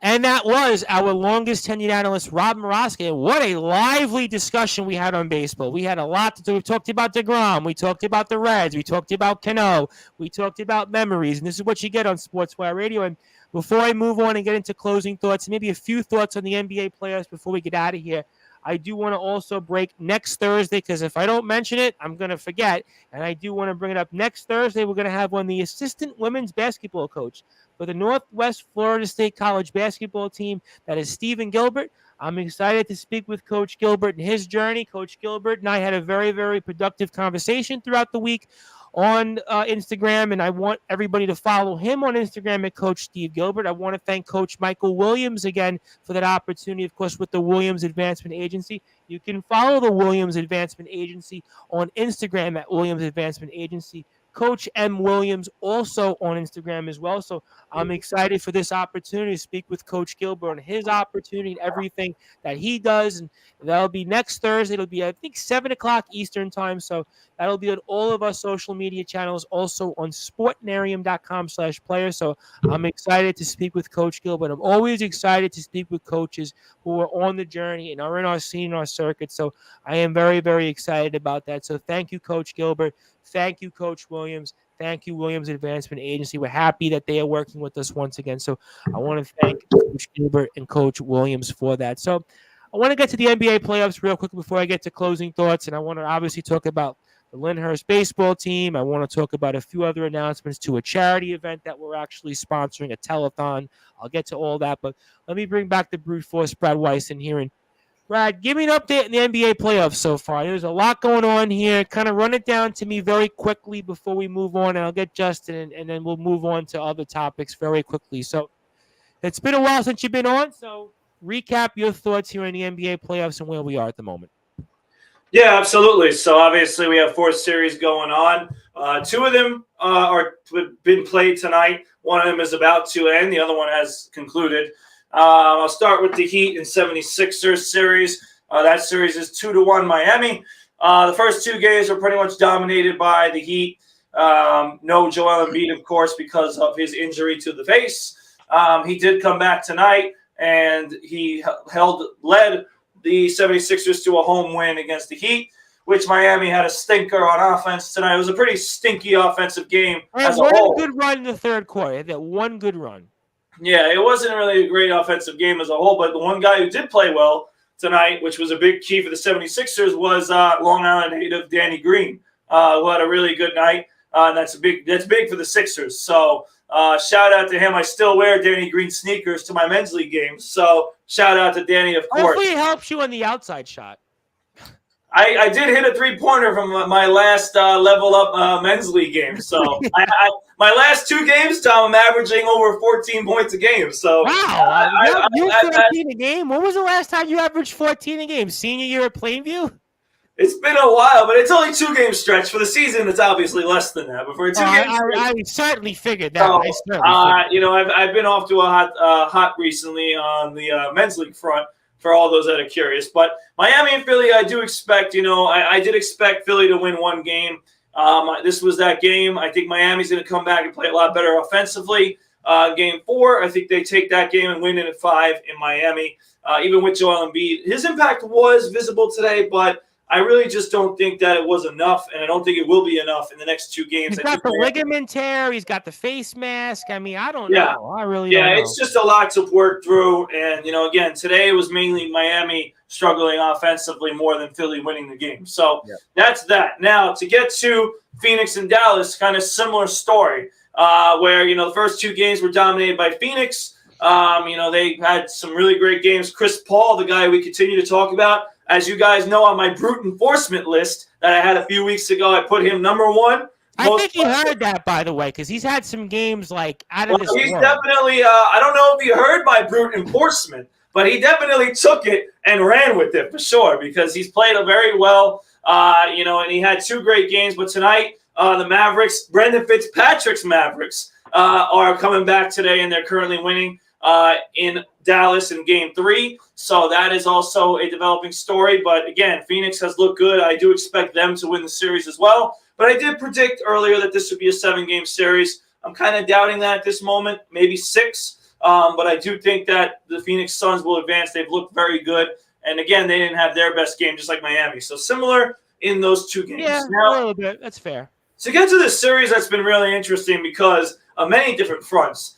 Whether it's suspensions or injuries or players breaking their arm. I mean, everything has gone on in this series between Memphis and Golden State. That series is 1-1. Obviously, Golden State took the first game in a thriller. Both games have been thrillers, close games. But Golden State took it. Klay Thompson's game-winning shot. Obviously, Ja Morant missed that last layup. A bunch of controversial, including a call that was called a jump that should have been, it was ridiculous that it couldn't have been reviewed. But it was an unreviewable call, and Golden State ends up winning that game. And then Memphis comes back, in a game which, again, is close, and Ja comes through at the end of the game. So, again, 1-1 going into San Francisco tomorrow. That series is going to be very entertaining going forward. Every game's been close, but I do think that the Gary Payton injury is going to play big for Golden State. But Dylan Brooks being out is equally as important because Dylan Brooks actually has the best plus-minus of any player in this series so far for Memphis. So that is a big loss for Memphis. So that's going to be an interesting game in Game 3 and Game 4 in San Francisco coming up. And then the final series we got going on, Milwaukee and Boston, which, is another one. 1-1. Boston, dominated Game 2 after Milwaukee dominated Game 1. And now it's going to go back to Milwaukee now, where, listen, Milwaukee's the defending champs, but Boston looks like a team that's definitely got some hunger. They won without Marcus Smart in Game 2. I thought that was huge. So with Marcus Smart coming back in Game 3, they're a physical, tough team. They've given Giannis a little bit of a tough time. But again, I do expect Milwaukee to bounce back and still win this series. So all my predictions are still looking fine, but each team has had a bump in the road. So it's been a really entertaining NBA in general. I'm excited as well to see the beginning of the WNBA season tonight. So in the end, basketball is in good hands right now. The playoffs are going well. WNBA is starting up. So it's exciting times for it to be a basketball fan. I'm excited about that. I always like when the WNBA starts because it always makes me feel like we got almost all sports. So I love when the ladies get out there because it tells me that we've got everything going on. It's a great time to be a sports fan. Obviously, shout out to the WNBA. Obviously, Kelly Dempsey, we know, is a huge WNBA fan, so we know that you're a huge WNBA fan. You're going to be out there at games. Something tells me that, to say the least, and it'll be better than going to Knicks games, so I can tell you that much. Oh, yeah. Oh, yeah. And you'll also have much more leg room. You'll have much more seats available, which is always good, right? I'd rather go there than see the Knicks and deal with all that, but good stuff there. Got to agree with you. Warriors, Grizzlies, I think it's going to be a great series. Love seeing Ja Morant out there. I do think that Dallas will make it a series against Phoenix. Don't know about Philly. I do agree with you that Milwaukee and Boston, that's going to be a good one. All good stuff from you. Justin, very quickly before I get to closing thoughts for everybody, give me a thought or two very quickly on the NBA playoffs and where we are before we get closing thoughts for everybody. Yeah, so starting with the first game from tonight, I thought it was good and important for the Sixers to get Joel Embiid back, and he leads them to victory tonight. And we'll see if he can get them back in it. I just don't know that they have enough around them right now because James Harden is still James Harden, and he still hasn't been great. And Miami's just a better team. And look, I'm in full Miami rooting mode right now. It's the only series I've really cared about. I mean, Golden State, Memphis, that's obviously provided a lot of fireworks for all the reasons Brad mentioned. I think when it comes down to it, Milwaukee, Boston will be the tightest series. That's certainly a series going 7. I would probably have to say right now, Golden State, Memphis, and Milwaukee, Boston will both go 7. And I'd have to say that Phoenix will dispatch Dallas in 6, and same with Miami. So, good win for, again, good like Philly, good win for Dallas tonight. Get themselves on the board, and they are right there. I mean, they hold serve on home court, and for them it would be about stealing a game in Phoenix if that's possible. Unlikely, but so far so good. I mean, we've had lots of entertainment. I will say that. Oh, absolutely, no question about it. And again, a series here, all of them, I got a very strong suspicion that they're going to be interesting series. I think the only one that I'm confident that doesn't go 7 is Miami and Philly. Something tells that's definitely not going 7.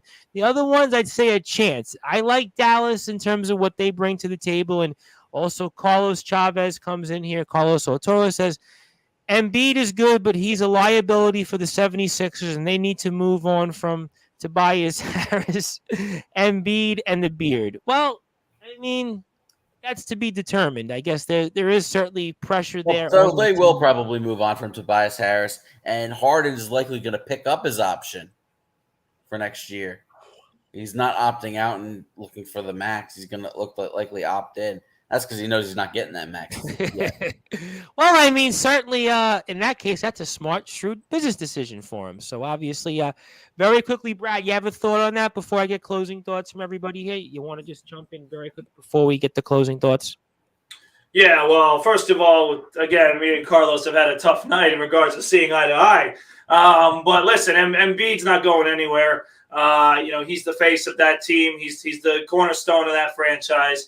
Philly fans love him, and he's not going anywhere. Tobias Harris, yeah, I could see it. I mean, I don't think. Listen, I know the Philadelphia franchise 76ers gave Tobias Harris a very nice contract. I do think he's been solid. He hasn't been amazing, but he's been solid for that contract. He has provided shooting.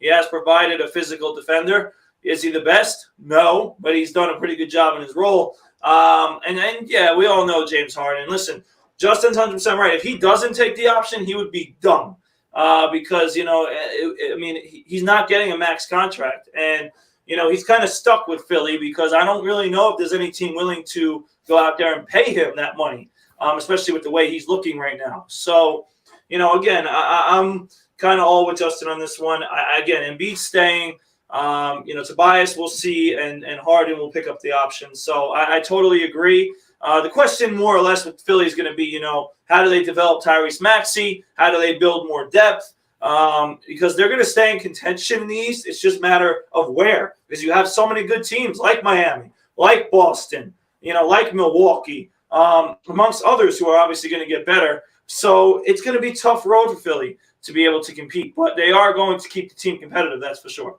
Yeah, I definitely think they'll be competitive. I definitely think looking at the East and the landscape, because you have automatically still at the end of the day, Embiid, you have Harden for whatever that's worth. You're still going to be in the postseason. It's a matter of, are you going to be like second in the East or third in the East, or you're going to be somewhere maybe fifth or sixth. So that's a good point. And Carlos says Philly will never win a championship. Well, yeah, I mean, I can't dispute that because the 76ers haven't won a championship since 1983. And they really haven't been close. I mean, 2001, I never really thought they were going to beat the Lakers when Allen Iverson pretty much like on his back put that team into the finals. And so I've never really thought the 76ers could like win a championship in my lifetime. So I can't really argue with any of that. So that's all good stuff. We would have spoke about the NHL players, but we went so long on so many different topics, and I still have a few announcements to get to, and that's just kind of the way the ball bounces. If Billy McInerney's back with us, we'll talk hockey and we'll talk Rangers, Penguins, and maybe it's for the better because I think almost all of us except Brad aren't Rangers fans, so there's really no point. So we'll talk about that all next week for sure. We wanted to get the NBA in it because I have enjoyed the NBA playoffs, and I wanted to at least get a thought on that, also the Jet draft. So that's all for now for the time being, and I want to go with closing thoughts here because I got a lot off my chest that I need to still get off, and Chris, I want to give you the floor, my friend. I want to give you some closing thoughts. Anything you want to plug, anything you want to share. Also want to wish Happy Mother's Day to everybody in your family, of course, your beautiful wife and everybody back home. So I want to give you the floor, my friend. Anything you want to plug, share, and I can't thank you enough, and the floor is yours. Thank you, guys. Great show as always.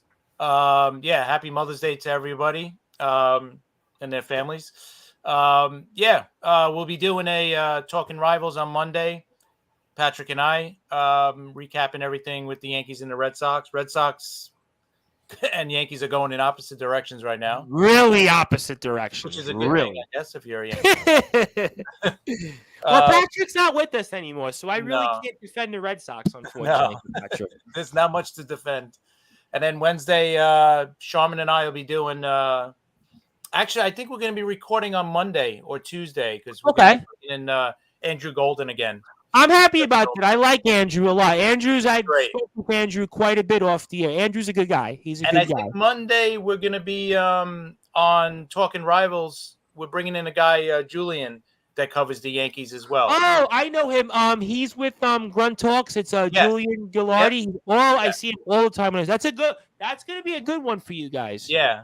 And he was just at I think Somerset. Doesn't he have like a press pass or something like that? Isn't he like credentialed? I think so. Always at all those games. Always. Yeah, and he's always interviewing some players. So we should get some good I'll feedback. post a clip for that. I'll definitely clip for that Monday. I'll Yeah. make sure I put that on. I'm live a bunch on Monday. I actually have a bunch of times I'm live.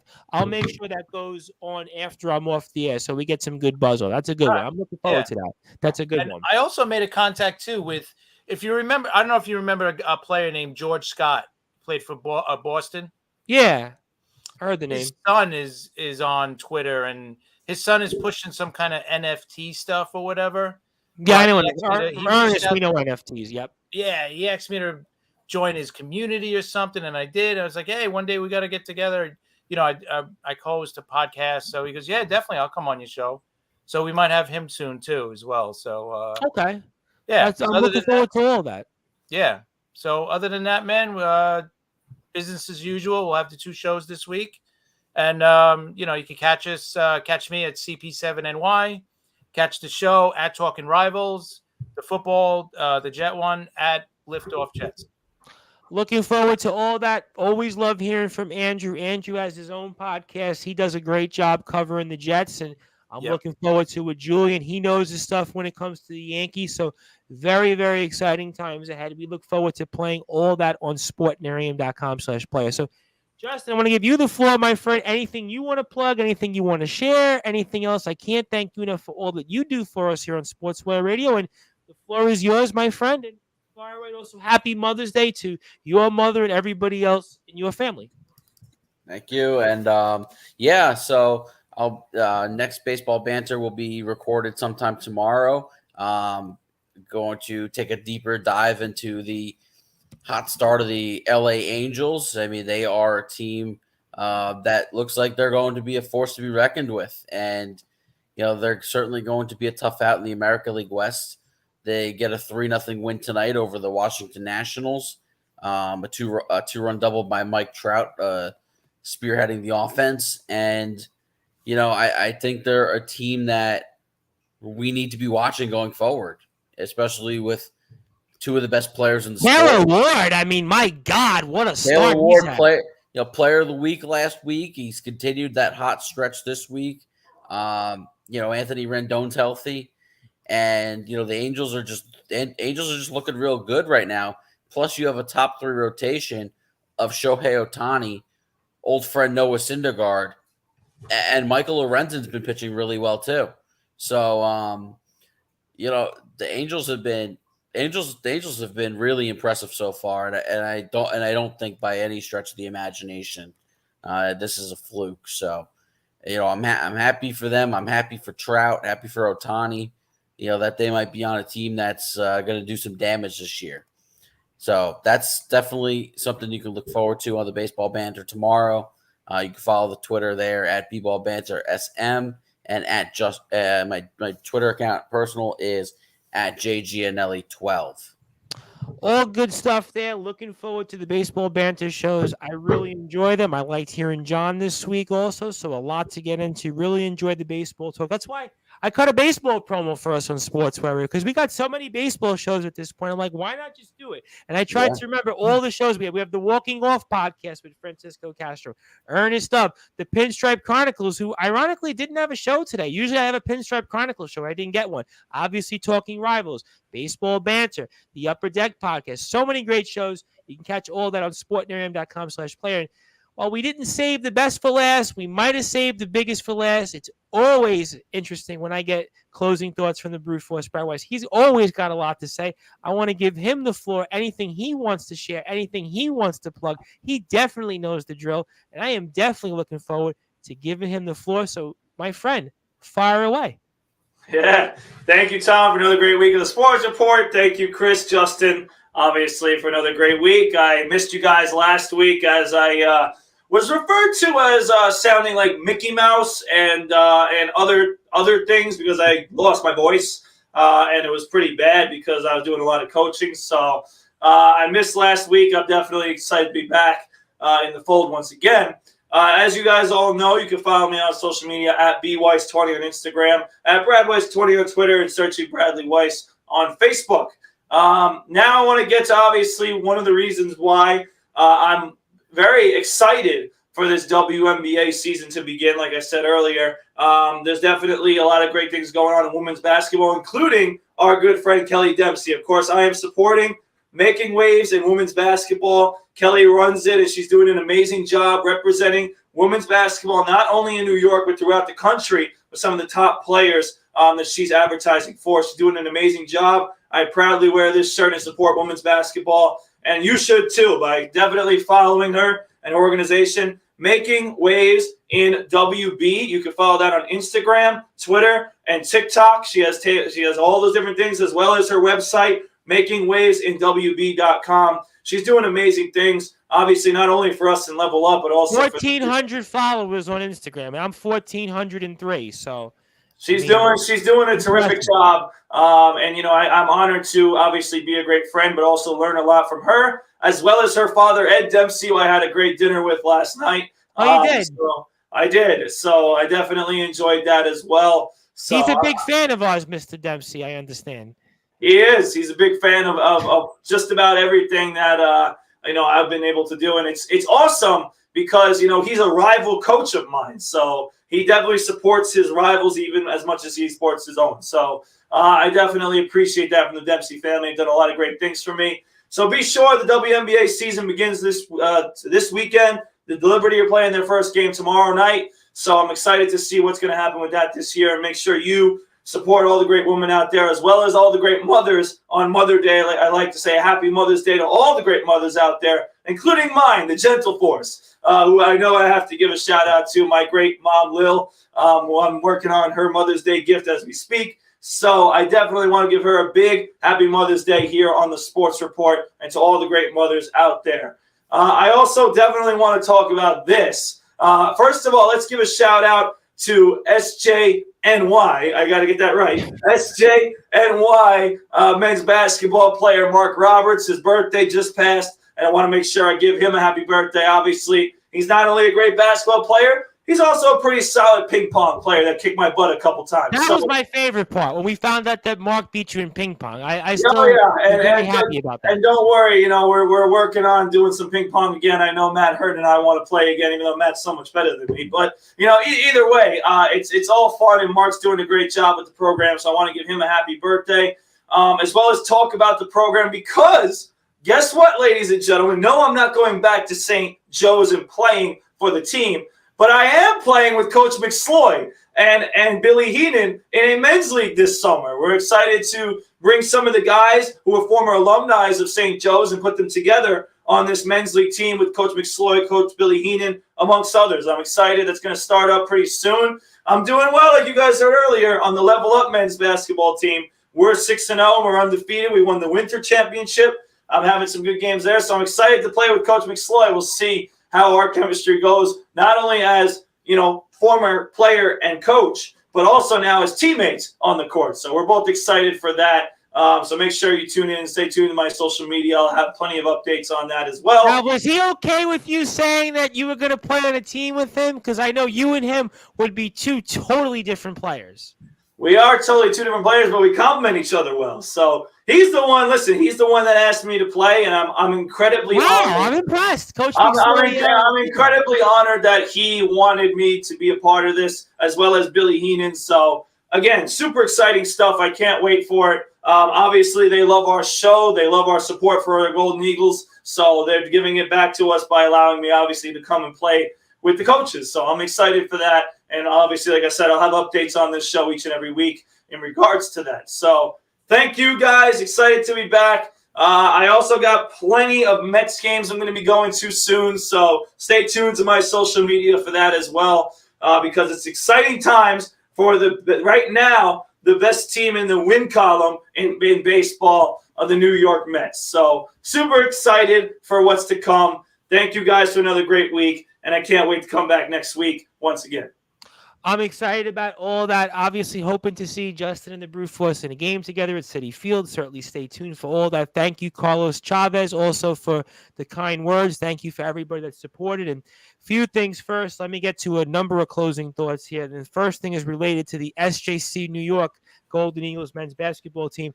I personally want to thank Coach McSloy because Coach McSloy reached out to me about our support, the brute force of Sportswire Radio's strong support of helping us fund the brand new shooting machine that we have here and the bleachers at SJC, because we are now going to have a fantastic shooting machine, which is going to help a lot of our guys. You thought we were good last year. We're going to be even better this year because I'm telling you, this machine, these brand new bleachers are going to really be state of the art. It's going to make us stand out in the Skyline Conference. I want to thank not only everybody that supported, but also Coach McSloy specifically for that. I really like the sign. We have the Golden Eagles sign, Fly With Us. We have all the brand new beaches were recently put in. So I really want to thank Coach McSloy for personally reaching out.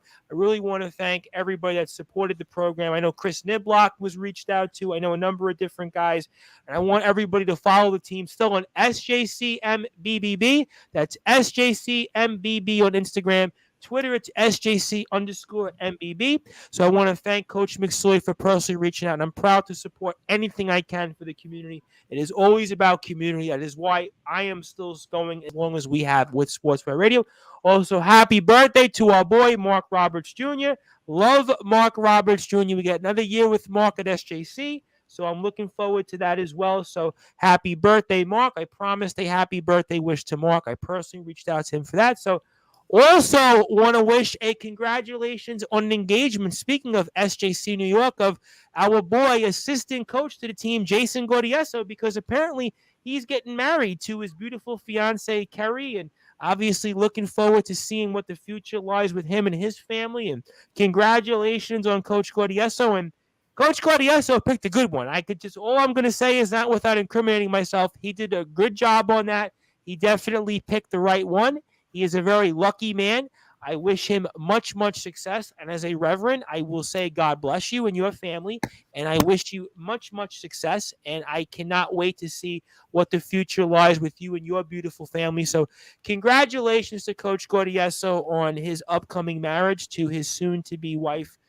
And I thank him for his support of everything he has done for us. I also want to congratulate the Five-Town Sound men's soccer team on getting their rings for their Hudson Valley Intercollegiate Athletic Conference Championship. I want to congratulate Coach Vecina, Athletic Director Matt Gershio, for their support and friendship. I want to thank all the boys that we've had on the show to get those rings, and certainly a championship season that was well-deserved and I think capped off for a lifetime when it comes to those championships. So I really want to thank everybody there. So congratulations to the soccer team. And then I want to get to also for you, Justin, and our adopted team, our new adopted team, our beloved Lyndhurst Golden Bears, the baseball team. Boy, what a week it was. And if you're Michael Rizzo right now, I think you're the best Rizzo right now in the Rizzo family, because ladies and gentlemen, let's talk about Wednesday's game first, where we get a 5-2 win. And here's what Michael Rizzo did. Oh, he only threw a complete game, and he only throws a complete game, 6 innings, 2 runs allowed, 1 earned, 3 strikeouts, 7 innings. And then here's what he does at the bat. He only goes 3 for 3, knocks in 4 runs, has 2 doubles, a single. I mean, he was pretty much the offense and the pitching. I mean, listen, forget about Shohei Ohtani. Michael Rizzo did a heck of a job out there, and he's the reason our boys right now are the hottest team going in New Jersey. We're in first place in the NJIC. We're 8-1 right now in the conference, 10-6. So got to give Michael Rizzo, first of all, a huge shout-out. Also, congratulations to Vincent Auteri winning a Gold Glove, and he's not too bad at the plate either. He was 1 for 3 for us. He had 2 walks. John Lembo, once again, 2 for 2 on Wednesday's game, knocks in a run as a double. I mean, he gets hit by a pitch twice. Huge win over Dwight Englewood, 5-2. Tuesday's game, 7-3. 7-2 win we get, and another huge performance for us here. It's early, top of the inning. We get 1 run. We pretty much have a well-balanced attack, 3 runs in the 6th inning. John Lembo, 2 runs for us. Anthony Pizzuti knocks in 3 runs. Vinny Auteri gets 2 runs scored. He also has a walk. I mean, it's a well-powered lineup. Ben Nowinski goes 1 for 2 for us. Oh, Michael Rizzo once again goes 1 for 3 for us. And oh, by the way, Anthony Pizzuti, 7 innings pitched, 3 hits, 2 runs, 1 earned, 1 walk, 1 strikeout, gets the job for us done. I mean, this team right now is on fire right now. The only thing that can stop them is the weather because it's 4 consecutive wins, 6 of the last 7. I mean, the last 4 games, it's just been dominance. We're scheduled to play tomorrow against Hasbrook Heights. I don't know. We got shot. Yeah, I think that's what I think. Then we're back on the field Tuesday, 4 o'clock against Governor Livingston. We're back at Secaucus. The next day, 4 o'clock, Leonia the 13th, 4:15. So we've got a number of games coming up. I guess we'll have a makeup day to be determined when it comes to Hasbrook Heights. So that's all good. Yeah, well, interconference game like that, they're going to definitely want to try to get that in. So maybe we'll get that in maybe Monday, I guess. That would be the way to go. It depends on the Hasbrook Heights schedule. But, Hasbrook Heights being a longtime rival, they're going to certainly want to get that game in. And there's nothing that's more enjoyable than beating Secaucus. So they better be beaten up on Secaucus. And before I get to plugging our social medias for our team, anything you want to add on some of the players? Obviously, Vinny Orteri gets a Gold Glove. Michael Rizzo, again, he's the Shohei Ohtani of New Jersey. He's the best Rizzo in the family. I mean, hot run. Anything you want to add for our boys with Coach Orteri before we plug their social medias? No, I mean, other than keep it up. Let's keep on streaking towards the end of the season. Get hot at the right time. Make a run. It looks like we're definitely doing that here. Of course, we love the boys. We love their support. They have been supporting us left and right with tweets, and they listen in. I get messages from Coach Orteri all the time. You can follow the team, of course, on Twitter at baseball_LHS22. That's baseball_LHS22. So please make sure you follow them. You can also follow them also on Instagram at Lyndhurst Baseball. That's Lyndhurst Baseball with an S. That's Lyndhurst HS Baseball. So please make sure you follow the team. Also, Lyndhurst Athletics. There's a lot of stuff. Flag football, a lot of success. Softball. I mean, there's a lot of things this program is doing. Justin was a part of it. He's a proud alum. So one more time, that's baseball_LHS22. Also, Lyndhurst HS Baseball. Also, please follow them as well coming up here. So all great stuff. I cannot thank enough Coach Orteri for his support. You also want to follow him as well on Twitter. So please make sure you follow him. Everything that they're doing as well. And I also want to break it because I promised it. We have a guest coming on here. That'll be this Thursday evening. It'll be Diana Johnson. Diana Johnson's important for a couple of reasons because May is Mental Health Awareness Month. And obviously it's very important here. It's very important to help people. And they're doing a virtual telethon, which is going to be coming up May the 28th to the 29th. And Diana Johnson's very important to Sportswire Radio for a couple of reasons. Obviously, her brother is Jeff Oakes, and Jeff Oakes provides us music here on Sportswire Radio. You hear that during Neil Villapiano's shows, sometimes during our breaks, and Jeff Oakes has been a very, very strong supporter of ours, and somebody that's related to him is his cousin, is Dennis Root Saunders, and Dennis Root Saunders is a very, very close friend of mine. That family does so much for us, and we need to support them. We're actually going to have Diana come on Thursday night live with us. It'll be 6 o'clock, so right after we're off the air talking wrestling, we will have Diana on to come on to talk about Mental Health Awareness Month.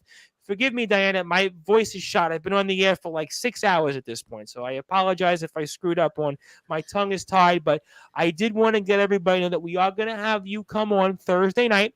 We're going to talk about this event. Obviously, so much to talk about here with it, and we're going to talk about your story, your event, and all the great things. This is happening in Pennsylvania. I believe it's happening in Quakerstown, Pennsylvania, if I'm not mistaken. I have the details here in front of me. I'm just reading it off, and I want to thank her for this opportunity. We'll talk about her journey with the event. We'll talk about some of the performers. One of the performers is going to be Exodus Murphy. Exodus Murphy has been on our station before, our show. He is a good friend of mine, obviously also one of my very, very dear friends. Also, of course, a good friend of Paulie Shore's. I'm embarrassing him when I'm saying it, because when you hear Paulie Shore in Sportswire Radio, you're like, oh boy, Tom, what's going on here? But we're talking about, obviously, Mr. Lawrence Michaels, and Lawrence Michaels obviously was a Sony Records recording artist. He's got some huge hits out there in the world, and he's a very close personal friend of mine. He's going to be performing at the telethon. You'll get more details from Diana Thursday night, so that'll be 6 o'clock on Sportswire Radio, all of our channels, all of our platforms. So you'll get all of that. We're also going to have on coming up for the Dream Ride event here with the Northeast Streaming Sports Channel. We'll have some more details, but I have a promo to cut with that. Unfortunately, I'm going to hold off on some of the details with that further just because I want to promote this event with Diana first. So I want to thank Diana with that. Also, we're going to have Monday. We're going to have a number of different people come on. In the meantime, we're going to have on Balachius from the LWF. We have an announced match with him. Looking forward to having Balachius come on. Also going to have on the unforgettable Andre Decker. He's also in a tag team championship match over at KOW. So thank you to the unforgettable Andre Decker. Although he'll get mad when I thank him for anything because he doesn't like when he gets thanked. But obviously, we are thanking him for coming on. We also, I think, tentatively have Mikey Fitz. We also have a breaking news announcement, which I promised to say at the end of the show. We have Slugger Riley Militia. He is obviously one half of the tag team champions in CCW over in England for the Working Class Militia. We're going to have him on 10 p.m. British Standard Time. You can follow him on Instagram at devil_of_Derbyshire. So he's going to respond to our guest earlier, Joel Cobra from the Modern Day Mafia, about their thoughts on the upcoming tag team championship match that was announced. So I have so many announcements. I actually have a few more, but I don't have much left in me. So I want to thank everybody for tuning into Sportswire Radio, sportnarium.com/player. If you're on sportnarium.com/player, you'll get some new content in a little while from the sit-down marks. In the meantime, we're here with Chris Mazzea of the Talking Rivals, the Liftoff Jets, Justin Gianelli of the Baseball Banter Show, the Brute Force Brad Weiss from the, I guess, now SJC, New York Golden Eagles men's basketball team, also playing with some of the former alums and the coach, Mike McSloy, and also with Level Up, Long Island Nets, everything else, LI Brew Crew. If they even play Sunday, so obviously shout out to the Brew Crew as well. You can follow them on Instagram at LI Brew Crew. I am the host of the Sports Report, the station manager here of Sportswire Radio, the Reverend Tom Rice, and happy Mother's Day to everybody. Thank you. Enjoy. Stay well. Stay safe out there on the roads this weekend, and we'll be back here Monday night and we'll be back the entire week. So I'm on, I think, literally the entire week at this point. I have more announcements to come. We'll just do that on Monday. So thank you, everybody. Good night. We'll be back with you Monday night. I am the host of the Sports Report and the station manager here of Sportswire Radio, the Reverend Tom Bryce.